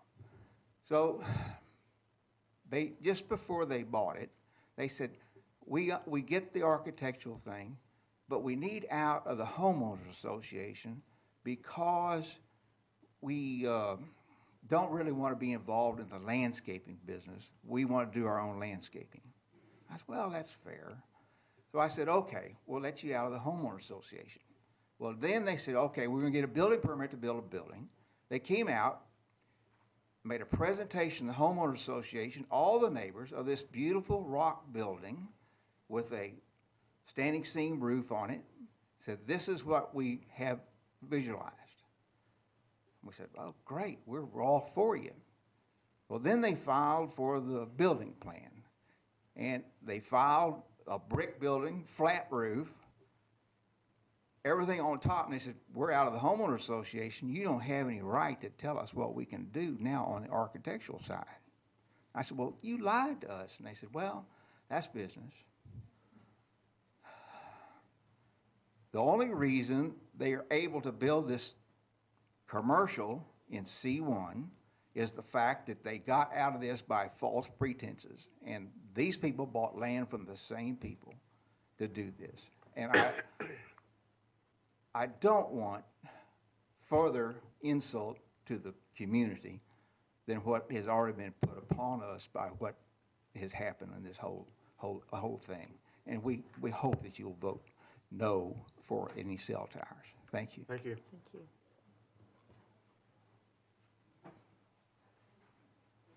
Good evening. Thanks for listening to everybody tonight. My name is CJ Salusta. I grew up in New Braunfels, moved away to study in Germany, DC, all over the world, and my wife and I decided to move back and settle, and the place that really caught our eye was Cotton Crossing. We live at 2219 Cotton Boulevard. We actually live in a house that Jerry and his wife built, and we love it. It is fantastic. So I'm a big fan of bullet points to keep it short. I think this comes down to a few simple things. My German teacher at Canyon High School taught us one thing, that was if you fail to plan, you plan to fail. I think there was a lot of failing going on in the design of some of these structures. As far as going back to the comment about the health impact, the exact same website that you're quoting, sir, says that there have been very few human trials where cell towers are concerned when humans are involved. That's wide knowledge. I have a master's in public health as well, and we talked about that a lot up in D.C. I also noticed that during the presentation, I think that a lot of the problem is being caused by this business as far as the overload of the circuits go. That problem didn't exist until that business existed. Another thing I'd like to mention is that when you keep throwing out the term administrative approval by administrative approval, part of administrative approval, from what I can tell tonight, is the voice of the citizens. I'm pro-business, but I think there's a better solution. Words certainly matter, but so do citizens. Thank you. Thank you. Thank you. All right, anyone else want to speak against this? Please come forward. Rebecca Blonick, 1438 Janet's Way. I'm old school. I used to use a paper dictionary. I now use my online dictionary. And stealth, two of the definitions for stealth mean unobtrusive and imperceptible. That's all I got to say. Excellent.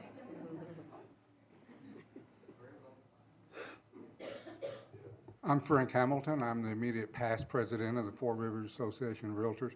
And as Amy DuBose said, our headquarter office is at 936 Green. We're right about 50 feet in front of where they plan to put the tower. I've got 20 years as a real estate agent, 10 of that in Austin, Texas, which is, don't take this the wrong way, but it's light years ahead of New Braunfels for technology and cell phones and things like that.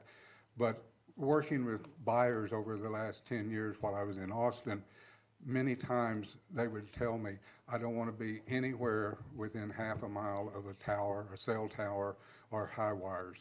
And you'd find them the perfect house, everything they wanted, right price, right neighborhood and everything, and there'd be a tower and they'd want to walk away from it. So that actually kind of decreases and devalues the price of those homes that are near there. And so half a mile is a pretty good distance. Most people don't realize how far half a mile is, but from our office, half a mile would be all the way down probably to Green Hall. So I think that this thing, for one thing, somebody mentioned about the distance of, or the cancer things, and that was primarily, besides just the fact that it didn't look aesthetic to the people, why they didn't want to be there, it was also worrying about cancer, things that hadn't been enough studies. They didn't want their children or children they would have to be exposed to that. So that's just my comments on it. Thank you for listening to us. Thank you. Thank you.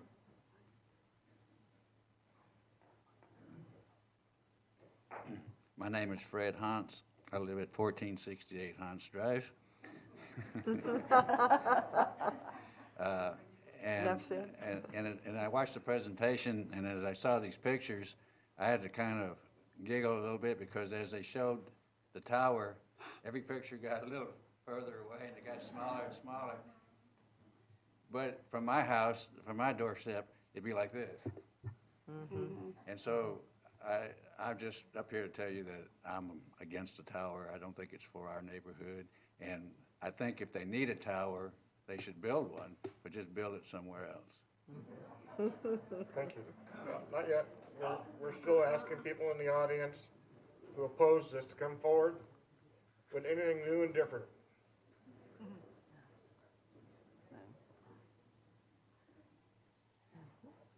Welcome. Hi, Debbie Flume, 2339 Green Lake Drive, Suite C. And the reason we found out about this was back in December of last year. Martha Rayler with the New Braunfels Conservation Society called us wanting to know if Michael was doing this, and he said no. And she said, okay, let me bring you a copy of this. And this was sent from the Federal Communications Commission out of Washington. So if y'all need a copy of this, I'll be happy to give it to you. She said they sent it in and they were against this. And earlier someone was talking about another location. John Brooks that owns Brooks Stone Ranch, which is out on 306 and Common, he said he'd be happy to put it out on his Stone Ranch. He has a corner in the back, it's got electricity, it would fit in. There are big 18-wheelers going in and out of there, and dust and gravel, and so it would be a perfect location. So, thank you. Thank you. All right, question for the staff. Gentleman's already spoken already on giving his presentation to the attorney. Yes, sir. We need to close, don't we have to close public? It's up to you if you want to allow rebuttal regarding the statements, sir. Okay, you got, all right, come on, please, 2 minutes. 2 minutes. Thank you very much, Mr. Chairman. First of all, Mike Bonnet, are you still here? I owe you an apology. I did not refer to Cotton Crossing. Please face us and tell us. Well, I wanted to tell him man to man. I apologize.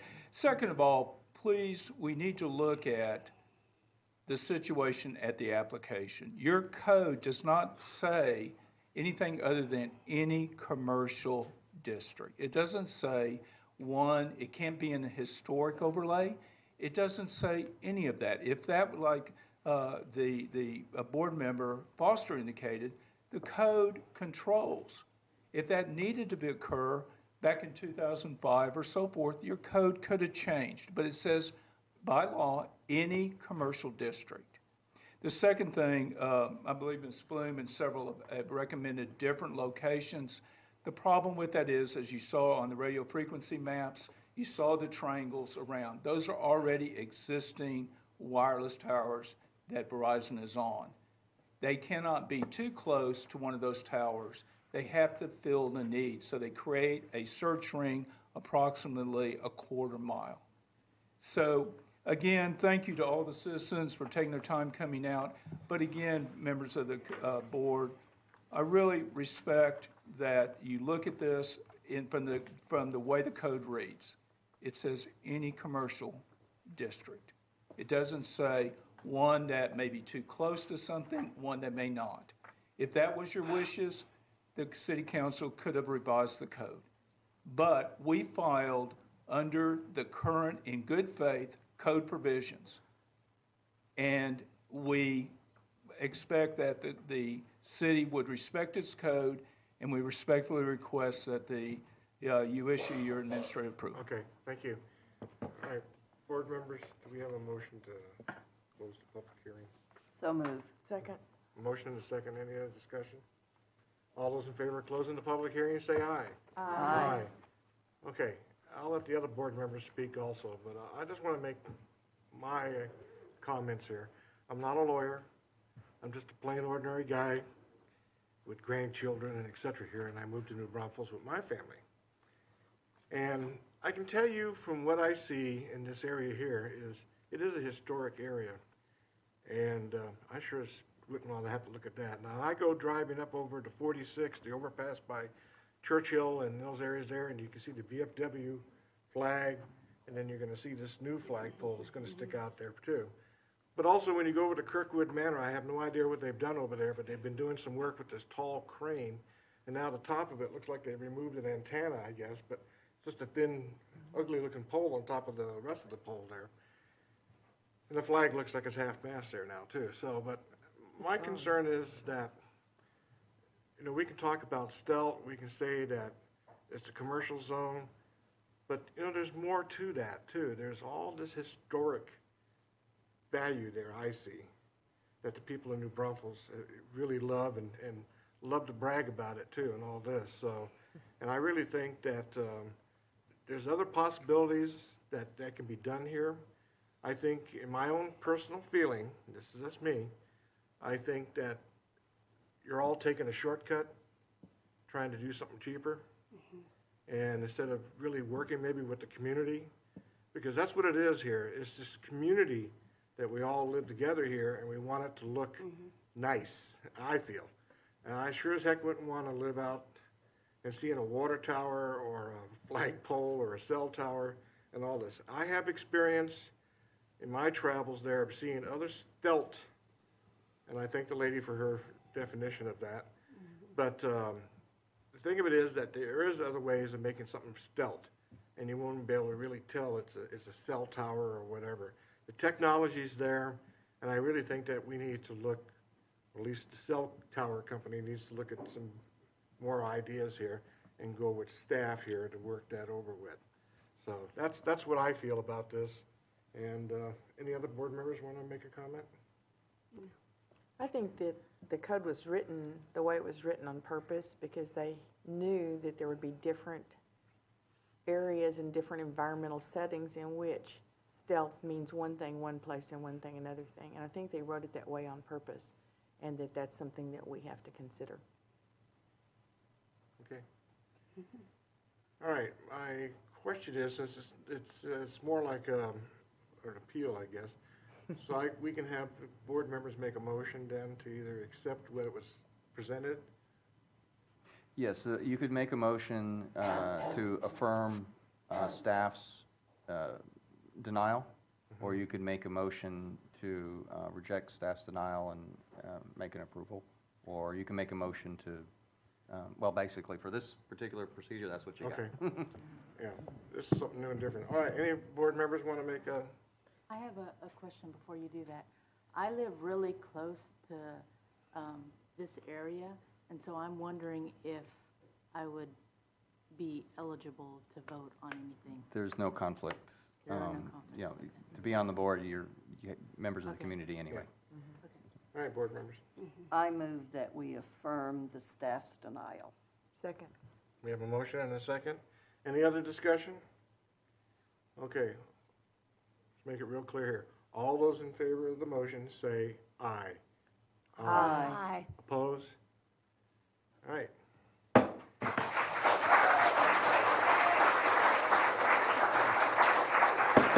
Okay, I know we're all done with the public. We have other people in the audience with other cases. I'm going to move that we just take a 5-minute break for us to go to. Thank you. Yeah. I need to go to the pub. You better go get. Go with the meeting here. Our next case is going to be Z16-013. Staff, give us a report. Thank you. Good evening, board members. The request is for a variance to section 3.3-2B15 to allow a proposed addition to a single-family residence to encroach 10 feet 6 inches into the 20-foot rear yard setback in the R2 single-family and two-family district located at 1014 Hazelton Avenue. The subject property is located on the corner of Hazelton Avenue and West Klingeman Street in the Landa Park Estates neighborhood. The property, which is zoned R2, currently contains a single-story, single-family residence constructed in 1943 and an accessory garage. According to the appraisal district, the existing house contains approximately 1,084 square feet. The existing home encroaches into the 5-foot side setback by 1 foot 11 inches into the, so that's up here,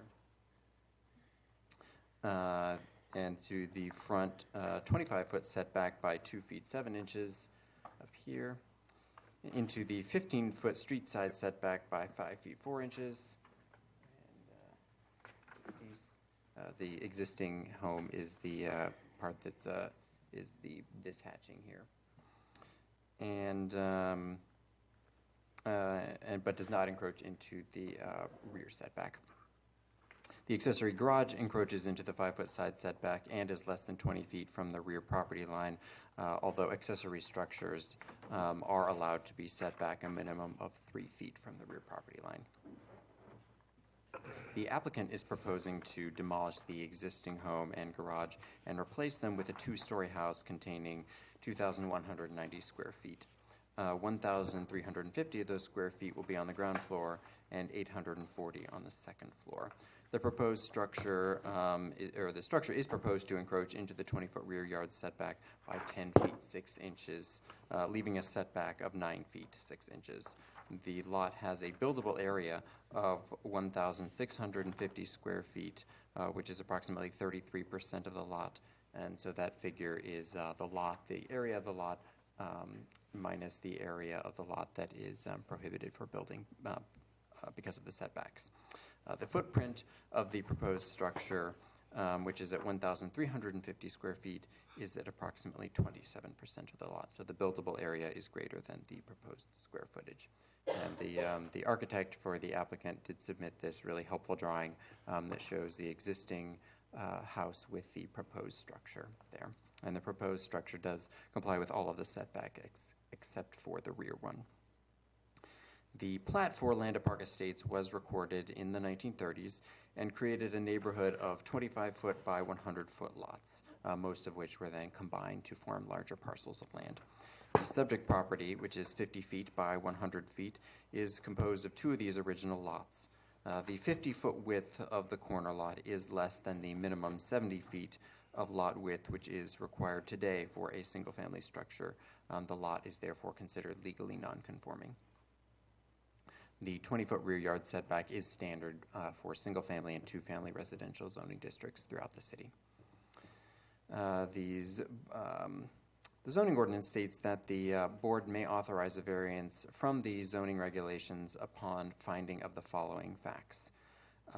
Number one is that there are special circumstances or conditions affecting the land involved such that the strict application of the chapter would deprive the applicant of the reasonable use of the land.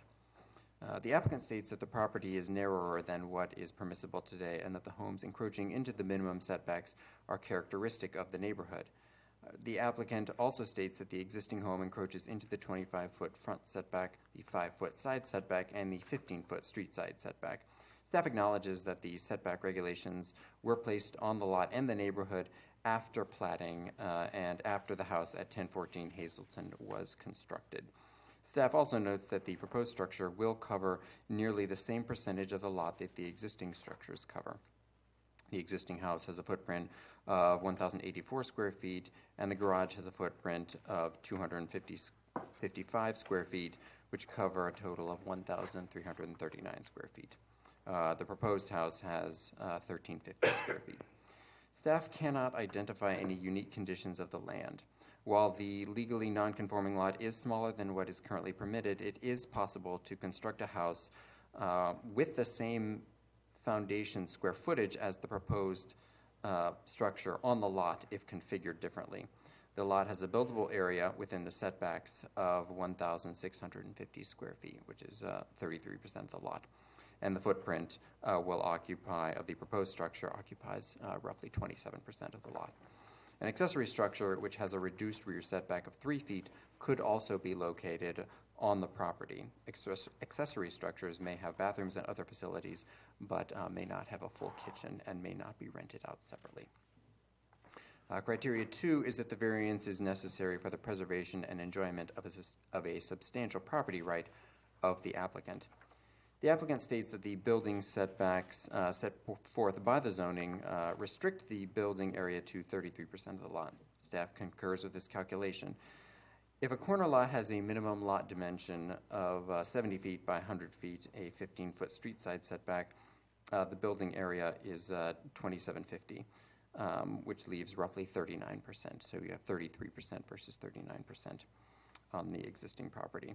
While the subject property is small, it has existed in its current configuration since the 30s. The applicants purchased the home in 2014.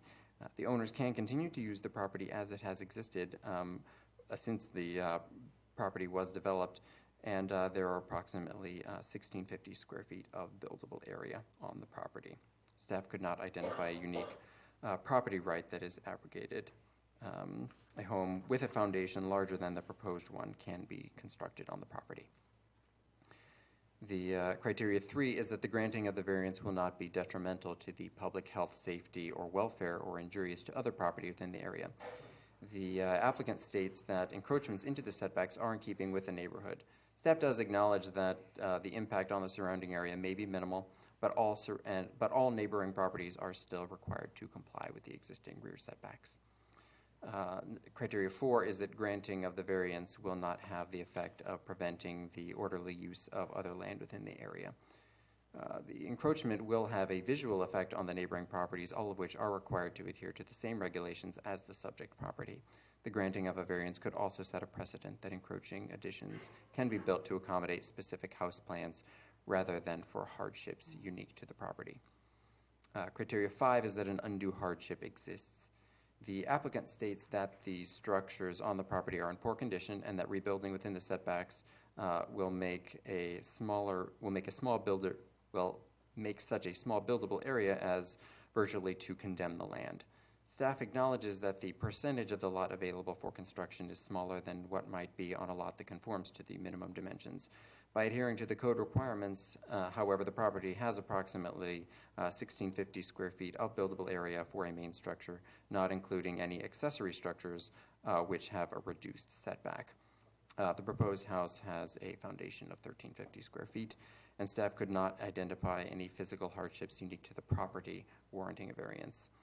The lot within its setbacks and configuration existed prior to the owner's purchase of the property, and the property is relatively flat and is not subject to any abnormal conditions. And criteria 6 is that the granting of a variance will be in harmony with the spirit and purpose of the zoning regulations. The applicant does state that the proposed structure will reduce existing encroachments along the front and sides. The new structure will comply with those setbacks that are currently have encroachments into them. Staff observes that the existing structure, however, does not encroach into the rear setback, and minimum setbacks are required in communities to minimize the impact of development on neighboring lots. Setbacks help to provide for adequate sunlight and air to penetrate development, and the 20-foot rear yard setback is standard throughout the city. Notices were sent to, and there's a picture of the house. This is Hazleton right here. And that's the garage to the rear. Notices were sent to 26 owners representing 30 properties located within 200 feet, and there were a number of responses in favor. There was one response that I gave to you. This one, 25, originally had responded in opposition, but the applicant or the property owner withdrew her opposition and is now neutral. Are there any questions? Any questions for staff? No. All right, thank you, Matt. Benjamin. It's easier to say Matt all the time. Yeah, I tell you. Okay, the applicant or agent want to come forward, give us your name and address, please, and welcome. Thank you, Mr. Chairman. My name is Leonard Dougal. I'm the owner of the property. The property, again, is located at 1014 Hazleton. If I could we back up to the site plan? Thank you very much. Obviously, I'm the property owner. I'm here in favor of the variance. As you heard, this subdivision, Landa Park Estates, was platted in about 1933. It has very small lots. This lot is 5,000 square feet. It's smaller than a normal lot would be in this city currently. The proposed plan would take a lot that currently is non-conforming on 4 sides, or at least absolutely on 3 sides, and bring it into conformance on all sides except for the rear setback. The rear setback is here. This is the area where we would have a garage, and there's a garden area right in this area. So this is the rear where I drew the circle. There's currently a garage structure right here. The new structure will have a garage on that end of the house. As you heard from staff, we could have a detached garage. We could break the house apart. We could have a detached garage, and that detached garage could sit within 3 feet of the property line. In this variance, we're asking to be about 10 feet from the property line. We think it makes more sense, given the size of this lot, again, a small lot, 5,000 square feet, to rather than have 2 structures separated, encroaching on the garden area. And by the way, that garden has been there for more than 10 years. Our neighbor cultivated that garden and loved that garden. In fact, our neighbors thought it was a community garden because it had been there so long. By keeping the garage attached to the house, we'll encroach less on the garden area, and we will have more setback from the neighbors than would be allowed if we had the detached garage within 3 feet of the property line. So we think that this makes sense. Unlike the last case you had in front of you, we went around and we've talked to all our neighbors. You saw the chart. We have 7 neighbors that wrote in support. We have other neighbors who verbally have expressed their support. So the immediate neighbors in this area support this plan. The house that's currently there, it's old. It needs to be repaired. The garage is literally falling down, has large cracks in the walls. It's slab on grade, and it has water intrusion. We need to replace the structure, and we think this would be a very good plan. We think it's in character with the neighborhood. It's supported by the neighbors, and I would ask for your approval. Thank you. Any questions? Yeah, I have a question.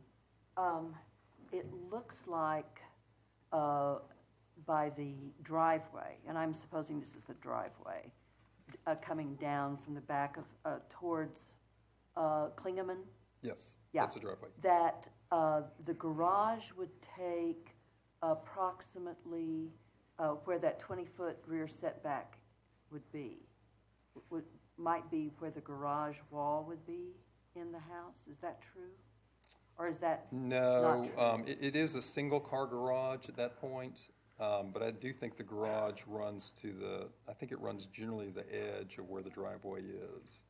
Well, but that looks to me like it's right around that 20-foot rear building setback. Correct. It's close, yes, Yeah, it's close. okay. Yes, yes. And then what would be in the back, or is it like you have 2 cars front to back? Is that a 2-car garage, or you said just a 1-car? That's a 1-car garage, Okay. but, this is an area that has access to the Comal River, and so in the back will be probably a golf cart, some Oh, okay, that's what I was kayaks, wondering. So some the back will tubes. be garage, but it will be like storage. It'll be Okay, storage, great. yes, yes, ma'am. Other questions? You Again, forgot to mention the wiring on the outside of the house. I'm sorry? I think you forgot to mention the wiring on the outside of the house. The wiring? Isn't it wiring that you've got on the Oh, outside? I mean, it's knob and tube wiring from the 1940s. Again, it's got, to be honest with you, we could not find a traditional lender to loan us money to buy this house because it was in such poor condition. So we'd like to improve it. Thank you. Thank you. Okay, is there anybody in the audience that want to come up and speak in favor of this? Anybody in the audience want to come up and speak in favor? All right, nobody indicating that. Anybody in the audience that want to come up and speak against it? Second time. Anybody want to come up and speak against it? All right, nobody came forward. Do we have a motion to close the public hearing? No public hearing. Huh? It's not necessary. Yeah, it's not necessary, you're right. Okay, all right. All right, board members, what do you all decide on this here? Is there a motion to, Well, I have property in Land Park Estates, and it's a problem building there, especially for the garages. You're sort of handicapped with garages. So I understand how difficult it is. And the one objection, and we were my husband and I were driving, and saw this, and we were confused because the house where the original complaint was supposed to be that you could hear through the walls has not even been sold yet. So, but the fact that the setback is just going to be storage for cars or whatever, I think makes me feel much better about it. The historically small lot and the inconvenience of not being able to do anything. In this neighborhood, if it doesn't get you have to keep these houses up or it turns into a You bad. have to be very creative in getting vehicles and golf carts and everything else there. So I'm happy that it's a garage, because there are some that don't have garages and it's all on the street. So I'd like to make a motion that we accept. all right, we have a motion to accept. Is there a second? I second that. Motion and a second. Any other discussion? All in favor of the motion, say aye. Aye. Opposed? Congratulations. All right. Our next case will be Z-16-014. Staff?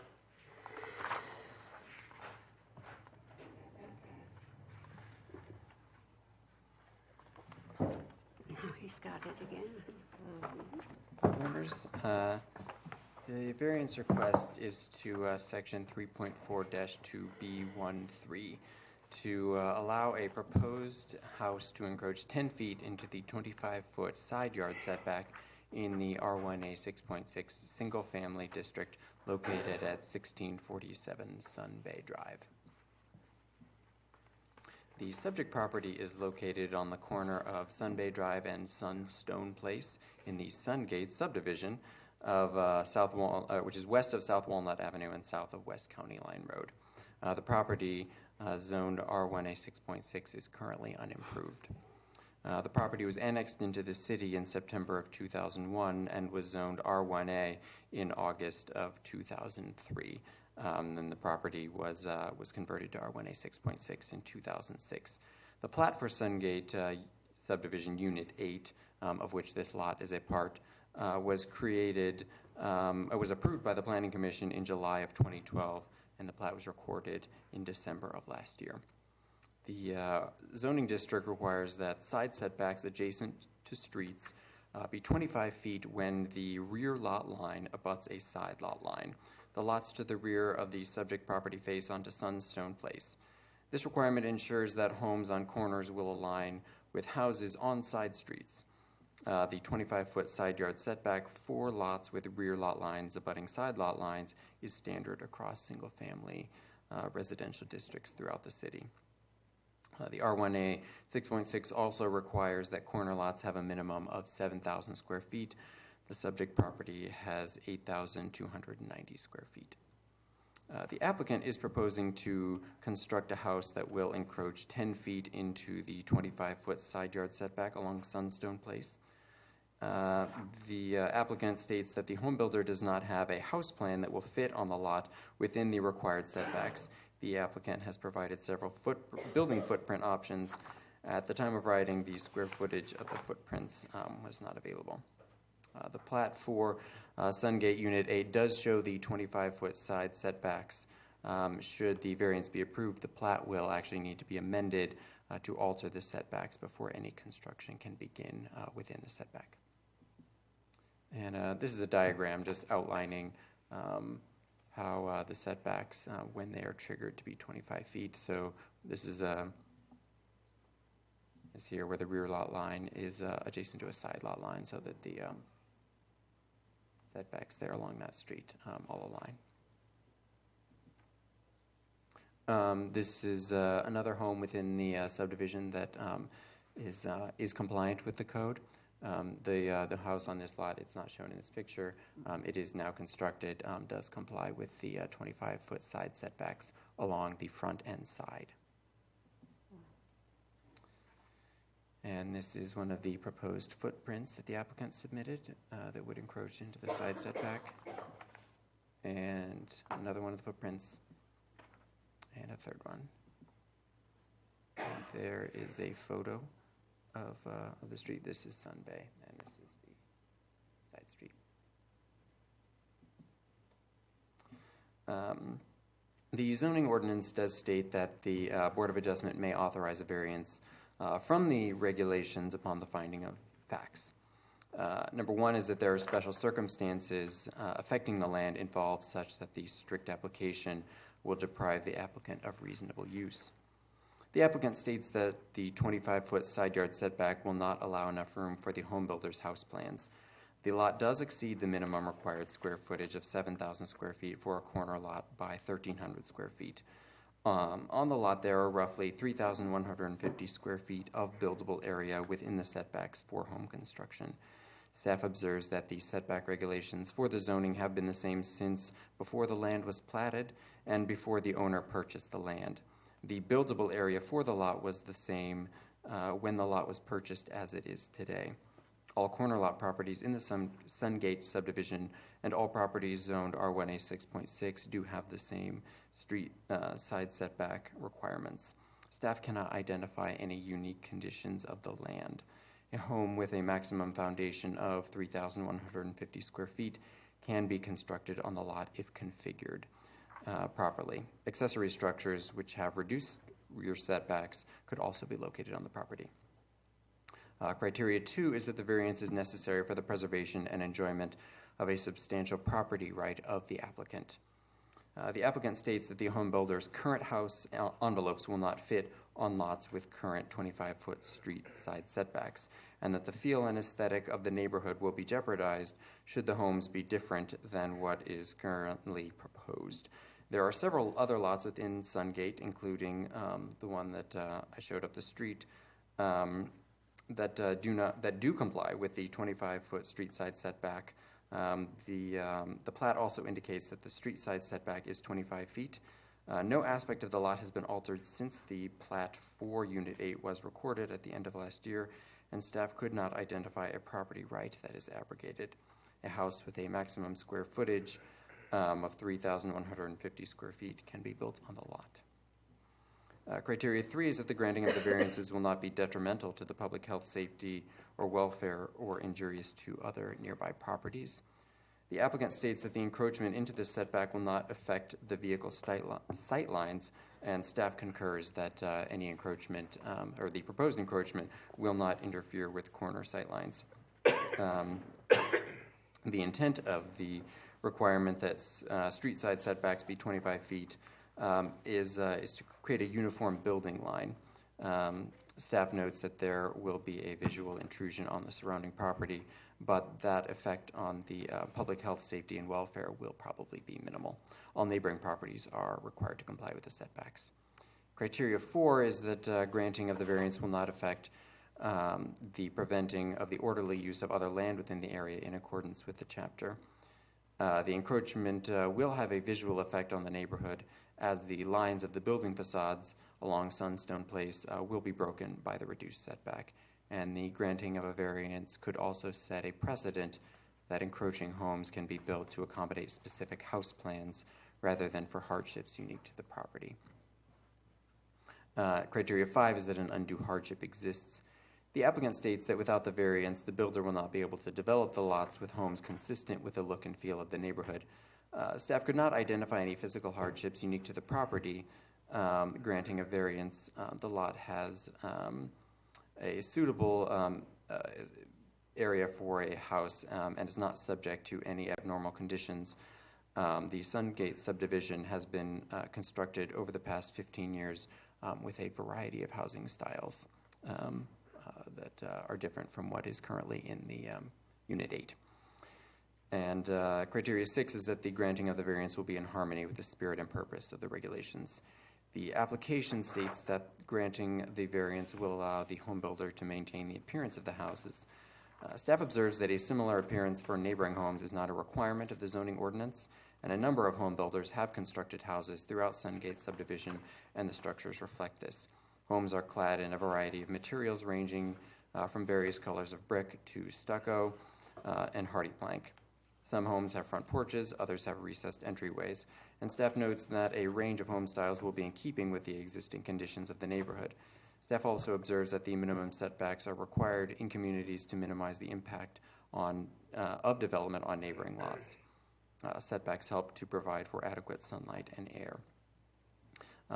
The ordinance also states that a variance shall not be granted to relieve a self-created or personal hardship, nor shall it be based solely on economic gain or loss, or permitted for developing any land. Sorry, I lost my spot. No variance may be granted, which results in undue hardship among neighboring properties. We did send out notifications for property owners, most of which also are owned by the applicant. The applicant responded in favor, as did property number 2, and we did not hear back from properties 3 and 4. Are there any questions? Any questions for staff? This is a new construction, right? Correct, yes. Mm-hmm. Thank you. All right, would the applicant or agent please come forward and give us your name and address, and welcome. Good evening, Amanda Anding, 925 Lawrence Street. Thank you for your time this evening, Board. I'm here to represent the next two cases tonight for lots 275 and 272, and a representative of the home builder is also here to answer any questions. I'd like to begin by stating we did review the Sungate Unit 8 plat very carefully to see if there was any way possible to reconfigure the lots to allow more space for our corner lot before coming to the board. For lot 275, this isn't possible, as lot 276 and 275 meet the minimum standards. We could take away from 276 as it would create an issue lot width for 276. I will need the camera, please.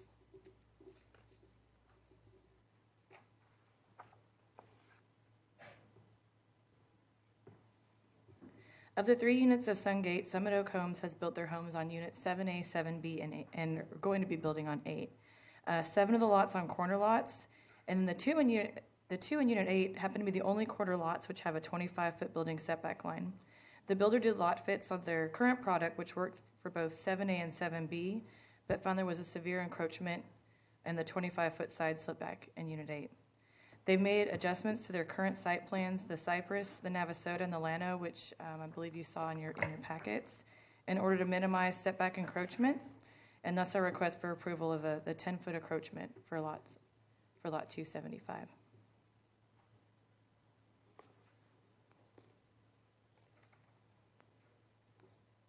We feel 275 presents a unique situation since there's never actually going to be a home built adjacent to the lot. The lot is adjacent to lot 501, which is a non-buildable UEDE. As staff stated, the requirement that side setbacks adjacent to streets be 25 foot when the rear lot line abuts a side lot line is to ensure that homes on corners align with houses on side streets. But there will never be a home constructed on lot 501 in this particular case. Also, there's actually no setback on lot 501. As you can see from exhibits B1 and B2 and B3 in your packet, the homes built by Summit Oak Homes are not just squares plopped on lots. Although staff does note that there's 3,150 square feet of buildable space, all that space can't be utilized because the homes have shape, which gives each lot its character. We do have the square footage of the lots. They range from 2,400. We do have the square footage of the revised square plans for the Cypress, the Navasota, and the Llano, and they range from 2,417 to 2,532, which is still below the 3,150 square feet, yet difficult to fit within the buildable space, still requiring that encroachment that we're requesting.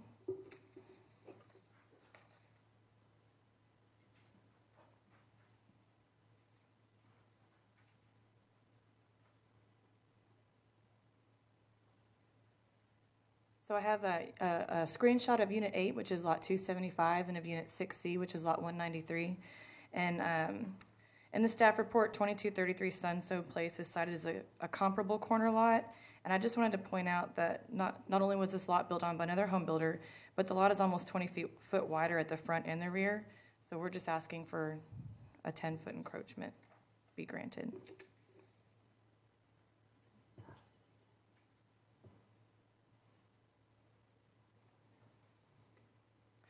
H&T did want to take an extra step to ensure that, and our client, wanted to take an extra step to ensure that the requested encroachment would not in any way affect the safety of the neighborhood. And we looked into a line of sight for vehicular traffic. The exhibit clearly shows that the requested encroachment does not interfere with line of sight for traffic along Sunstone Place or Sunbay Drive. I'd also like to add that we had the most favorable responses that I have ever seen in any case. Thank you. Okay, anybody have questions for the applicant? All right, So thank you. my understanding was you were saying that Sunstone Place was a larger lot? Yes, ma'am. Let me pull it back up.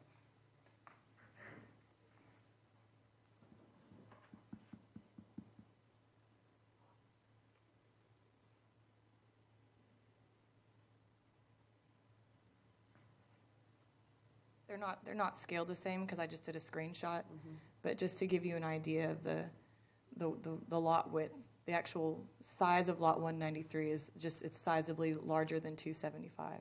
And do we have a square footage on it or anything? I do not have the square footage on 193. Or the width or anything? No? Well, the width, the 75.18 Oh, okay, is that it?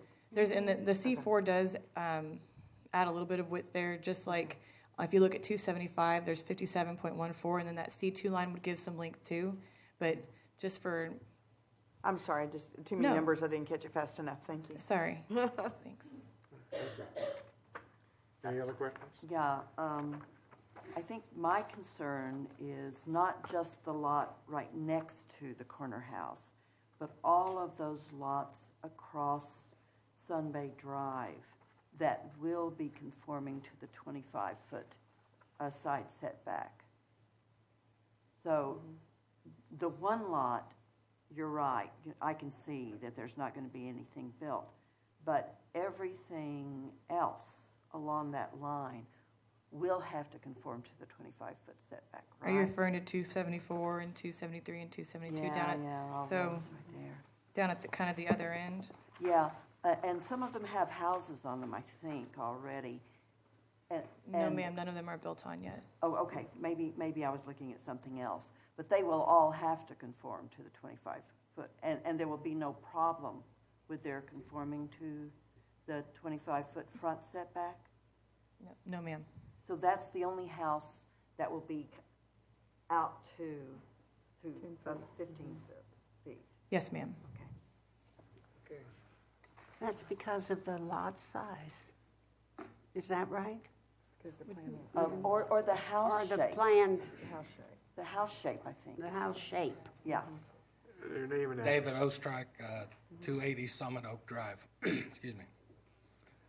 I'm the builder in the neighborhood and also one of the developers, and I actually own 3 of the lots that didn't show up there already that I am building on. Most of all of this is just proposed. I do not have a contract yet to build a house for anybody on there. I do have a contract for the one behind the next one we're going to go over.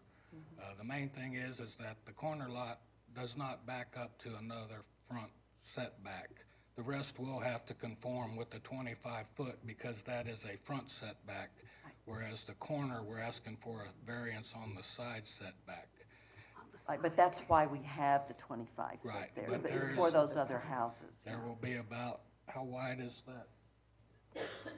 There's going to be a significant, it's pretty wide. Before you would actually get to that, you actually have a concrete sidewalk with a railing protecting the drainage easement that is out at the street already, that is, right on the property line. So I'll just answer any questions. Okay, I appreciate that you guys like unique homes, and I think that's wonderful. We like to have different homes. Nobody likes a matchbox environment. But I'm a little puzzled with as many millions of house plans that are out there that you can't come up with a house plan that will fit this, because this is really not a too small of a lot. We are actually, we draw our plans in-house. We customize our plans to our clients' needs. We actually build them for them, where we enter and finance them ourselves and then sell it to them at the ends. But almost every house, the 3 that I have bought already, have 2-car garage or 2.5-car garages or 3-car garages. I don't build very many 2-stories. This is not the market right now. We're looking at 2,200 square feet to 2,500 square feet. The aesthetics on the outside, to put something that narrow, especially on the next one, is just not going to blend in with the neighborhood as for square footage and character. And if you look at the lots around those, they're huge. I mean, some of these are pushing an acre, and these 2 particular corner lots are really handicapped with the 25-foot setback. Okay, so help me, then lot 2277 is significantly larger than 1647? Yes.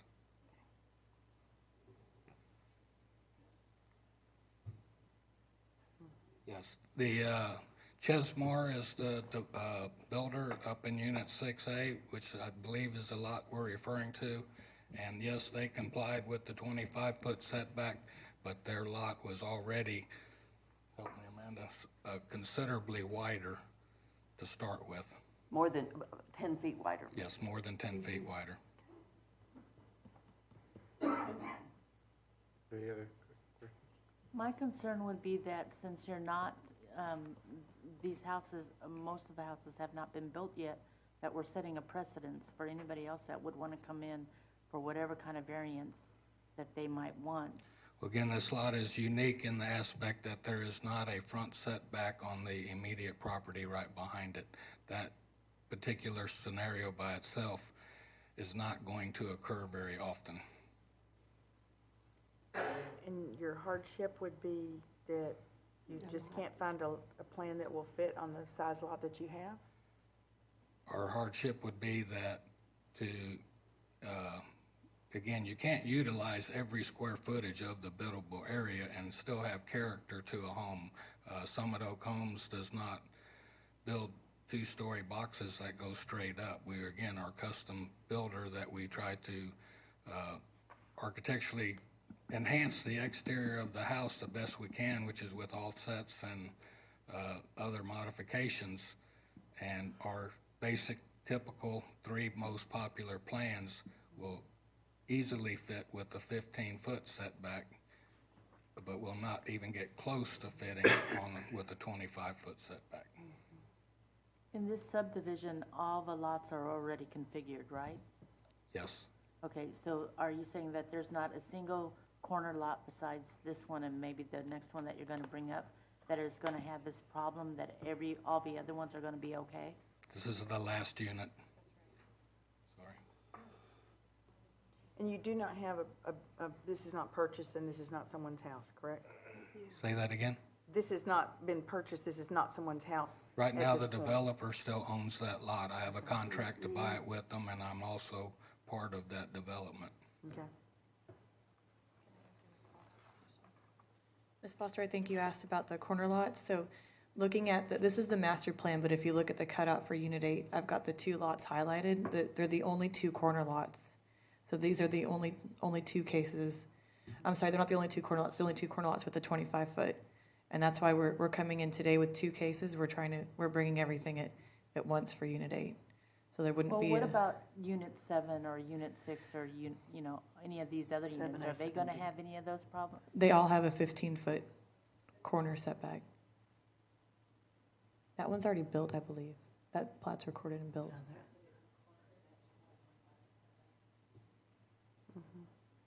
And it looks pretty small. I don't know if Unit 6C is built out. Is that all Chesmar 6C?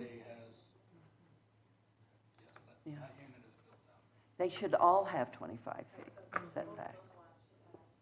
Yeah. And Lot 193 does. I don't know why 201 does not. I don't know. Yeah. But if it's built, then I don't know why there would be a case for somebody to come before the board. Well, sometimes things are built. But they're not this time.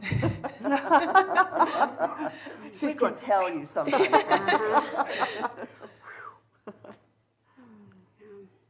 any other questions? No. All right, thank you. Okay, I don't think there's anybody in the audience that want to come up and speak on either way. Okay, so no need to Come on, close the Frank. public hearing. All right, board members, what's your decision on this, on either, do we have a motion to approve as stated?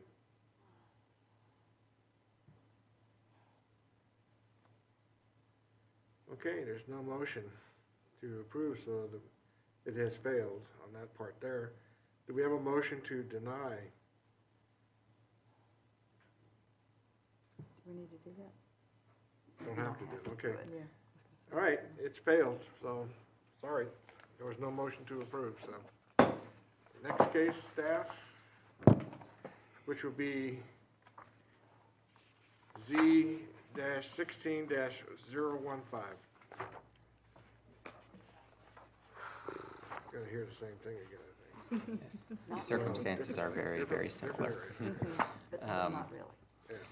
So the request is for a variance to section 3.4-2B13 to allow proposed house to encroach 10 feet into the 25-foot side yard setback in the R1A 6.6 single-family district, this time located at 2305 Sunstone Place. So as you can see, it is literally right down the street from the previous case.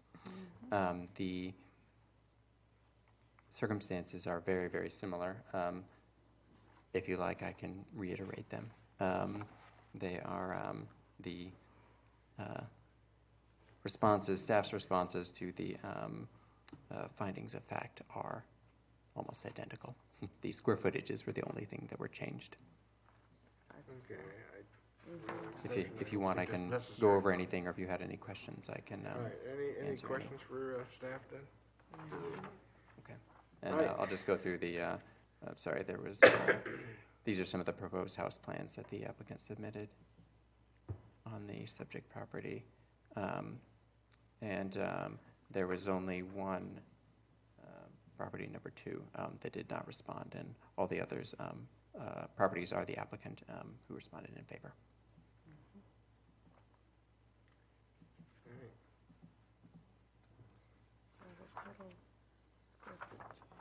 Would the applicant like to come forward and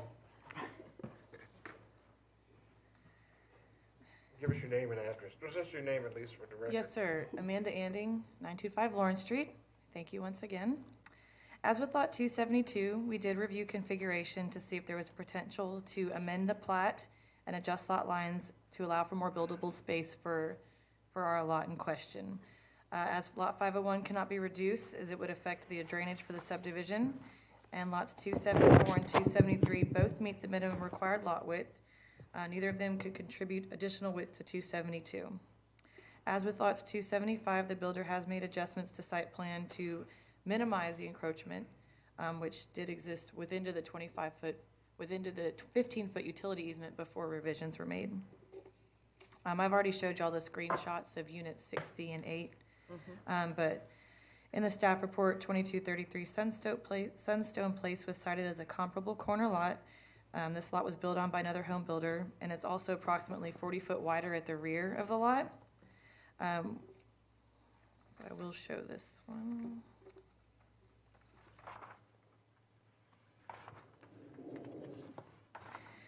We don't have the extra amount of space to work with due to the unique shape of Lot 272. As you can see from your exhibit A1 and A2 in your packet, the angle of the lot tapers toward the rear, thus reducing the buildable width of the lot to 32.5 feet. The majority of the encroachment occurs at the rear of the lot where the taper becomes more pronounced. Although this lot does have a buildable lot adjacent in Lot 271, Lot 271 is part of a cul-de-sac and already set back. These houses will never align, thus not ever creating a uniform building line. This particular lot is situated at the dead end of Sunstone Place in the beginning of a very short stub street, Sun Creek Way, at the back side of the development. So the location is not so pronounced that allowing the requested 10-foot encroachment would create an eyesore for the entire subdivision.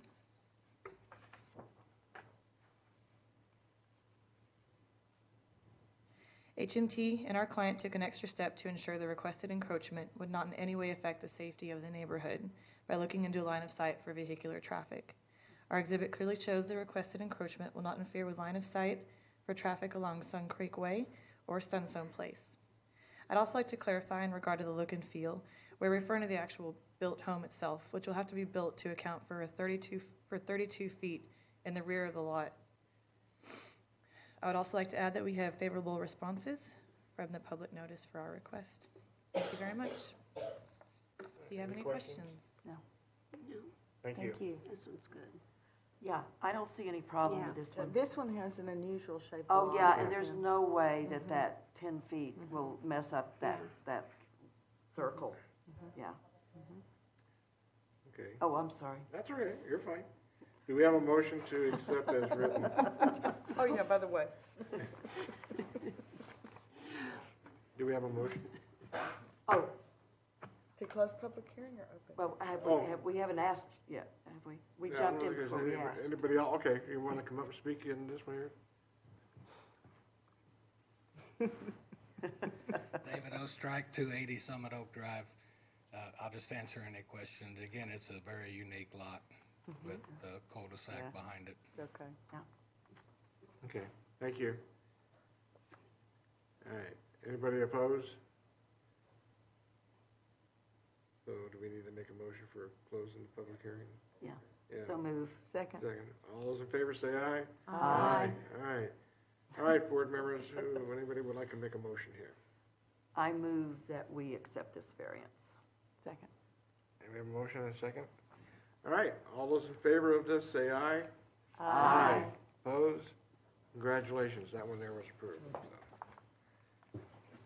All right, I believe on item number 6 that we have, or number 5, I should say, it talks about an executive session. However, I don't think we need to go into any kind of executive session here. So do we have a motion to adjourn? I make a motion that we adjourn and go home. Second? All in favor, say aye. Aye. Thank you all.